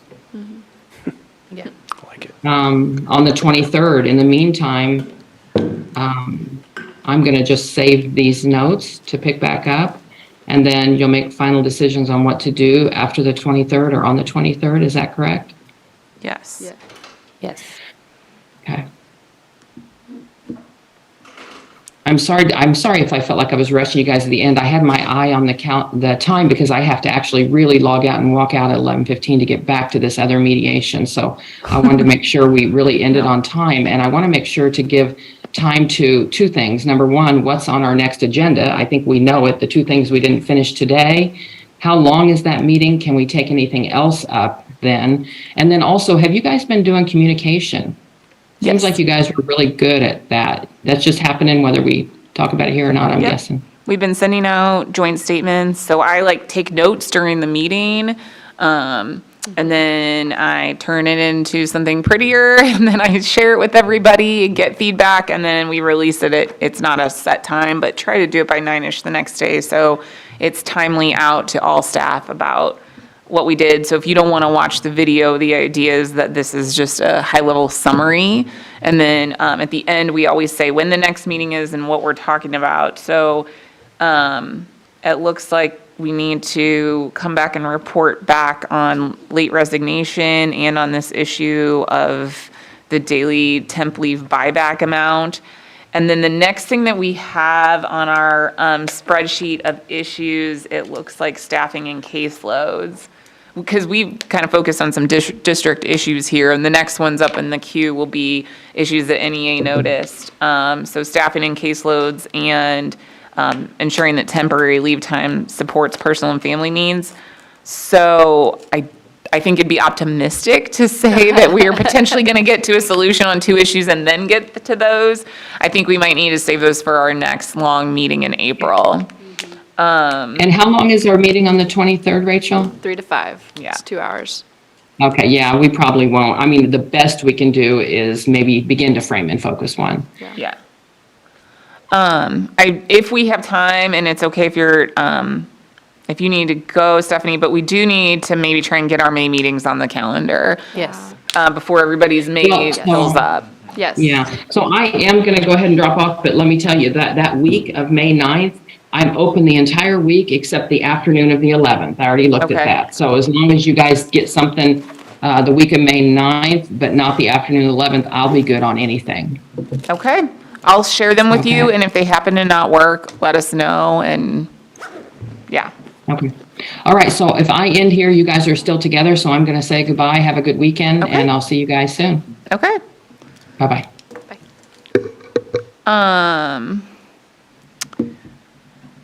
Do we, I think our first meeting every month has been a morning meeting, and then our next meeting has been an afternoon. I think the question is, if we're, for our first compensation meeting where Russ comes, he's reviewing things, do we want it to be long enough that we start breaking into subgroups potentially, or do we want it to be shorter where we just get everything out and then we sort of have a working meeting that's longer? I can't remember what we've done in the past, but like ideally, do we have a short meeting first or a long meeting first? I think we have done both. I don't remember either. Last year, Russ came in. We had the presentation from the subcommittee, salary subcommittee, right? Yeah. And then we were talking about breaking into groups. And then we're like, I think we have a solution. Oh, right. It was a weird year. And we ended. Well, you know, what Stephanie, like, we have a discussion, then she breaks this up, and then our little groups of, what is it, 3 usually, decides when we're meeting, right? So sometimes people meet right after that. Sometimes there's a different, like, have a Zoom call or something like that. But I think the little subgroups that she breaks us up to come up with our own solutions have historically just met when those 3 people can. But it's kind of nice with all our different schedules if you can meet right afterward. Yeah, I think that's what we planned on last time was, like, there's a natural break for lunch, and then we were going to come back in our subcommittees. Or maybe not even lunch, but there was a break, and then subcommittees, and then reporting back to the bigger group. At the next meeting or that same day? I think it was the next meeting. So maybe we do need to do a half day with the idea that maybe we'll be done, you know, by 9:30, and then subgroups can meet, decide what they're going to do, and then come back and present. Well, I At the do next believe we have, didn't Russ send you what it would be for a 1% increase to the base in step and column movement? Yeah. So I can make that up. The spreadsheet that up we again. used. Thank you. So why don't we look maybe then at trying to do a half day, like the 9th, 10th, 11th, 12th? Is there any morning that week that, so Stephanie only said no to Thursday afternoon, so if we're talking about a morning. Friday's field day for my school, and I don't want to. I don't blame you. Is due for, okay. May 10th, I can't do the 6th grade Olympics that day. Okay. 9th, the 9th or the 11th? Does anyone have a conflict on the 9th or the 11th in the morning? The 9th, we have cabinet and ELT. If we want to miss that, I mean, that's, It'd be a good reason. Dr. Hubbard isn't watching. I know. Those meetings are valuable. Good add-on. shoot for the 11th? I say the 9th, because sometimes it's nice to meet right after, right? Like, the next day when it's all fresh in your mind from watching it at the board meeting.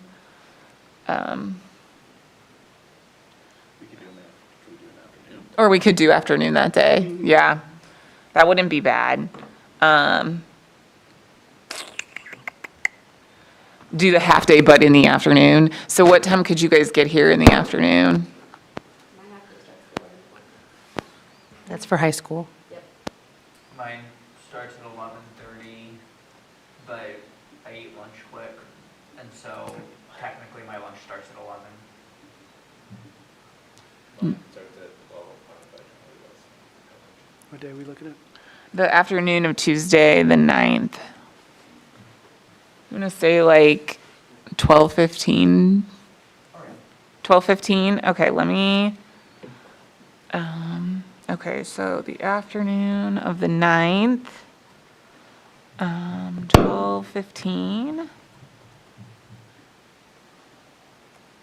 to 5, but if we're breaking into committees, it'll be till when your committee feels like they have something they could present at the next meeting. Okay, some point in time, I'm gonna figure out how to create a group that has us all on there. And then we just need to pick a half day.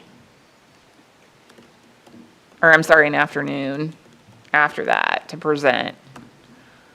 Can we go till 5 on? I'm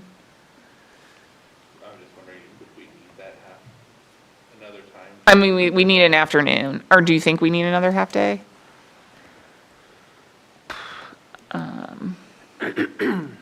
I can't remember how long it's historically taken us.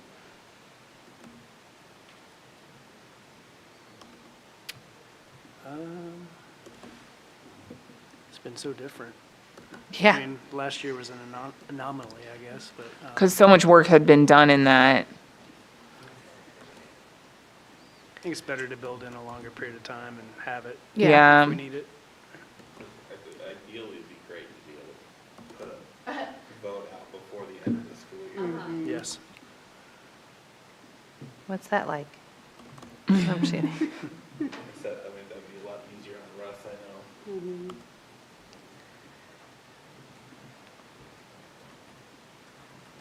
Right now, the last day is on the 26th, but we got snow days that come into play, and so we'll determine that the first week of April. So that will come out early with regards to what the last day would be.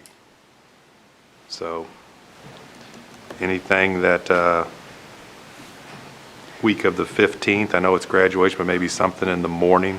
If you could do something in the morning that next week, maybe. And I don't think it'd be fair to Dr. Dane to do it on their graduation day. I know what that's like. I'm probably good any day, but 16th. Okay.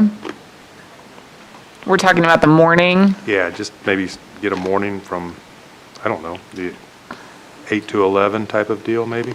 Yeah, I do like when we meet in the morning. I will say, I feel a lot more on the ball. We process things quicker, we talk through things quicker. It's really difficult, like, and some of this is really complicated, and also some of it's stressful. So like having the wherewithal to speak through things in a calm way, if it's a high-stress issue, is helpful too. What about the 17th, 8 to 11? How does that look? 17th, 8 through to 11. I think that's probably good. Maybe we could just, maybe you could just gather it or miss that one. That'd be okay with that? All right. Okay, I'm gonna send out invites for all of those. 8 to 11. Okay.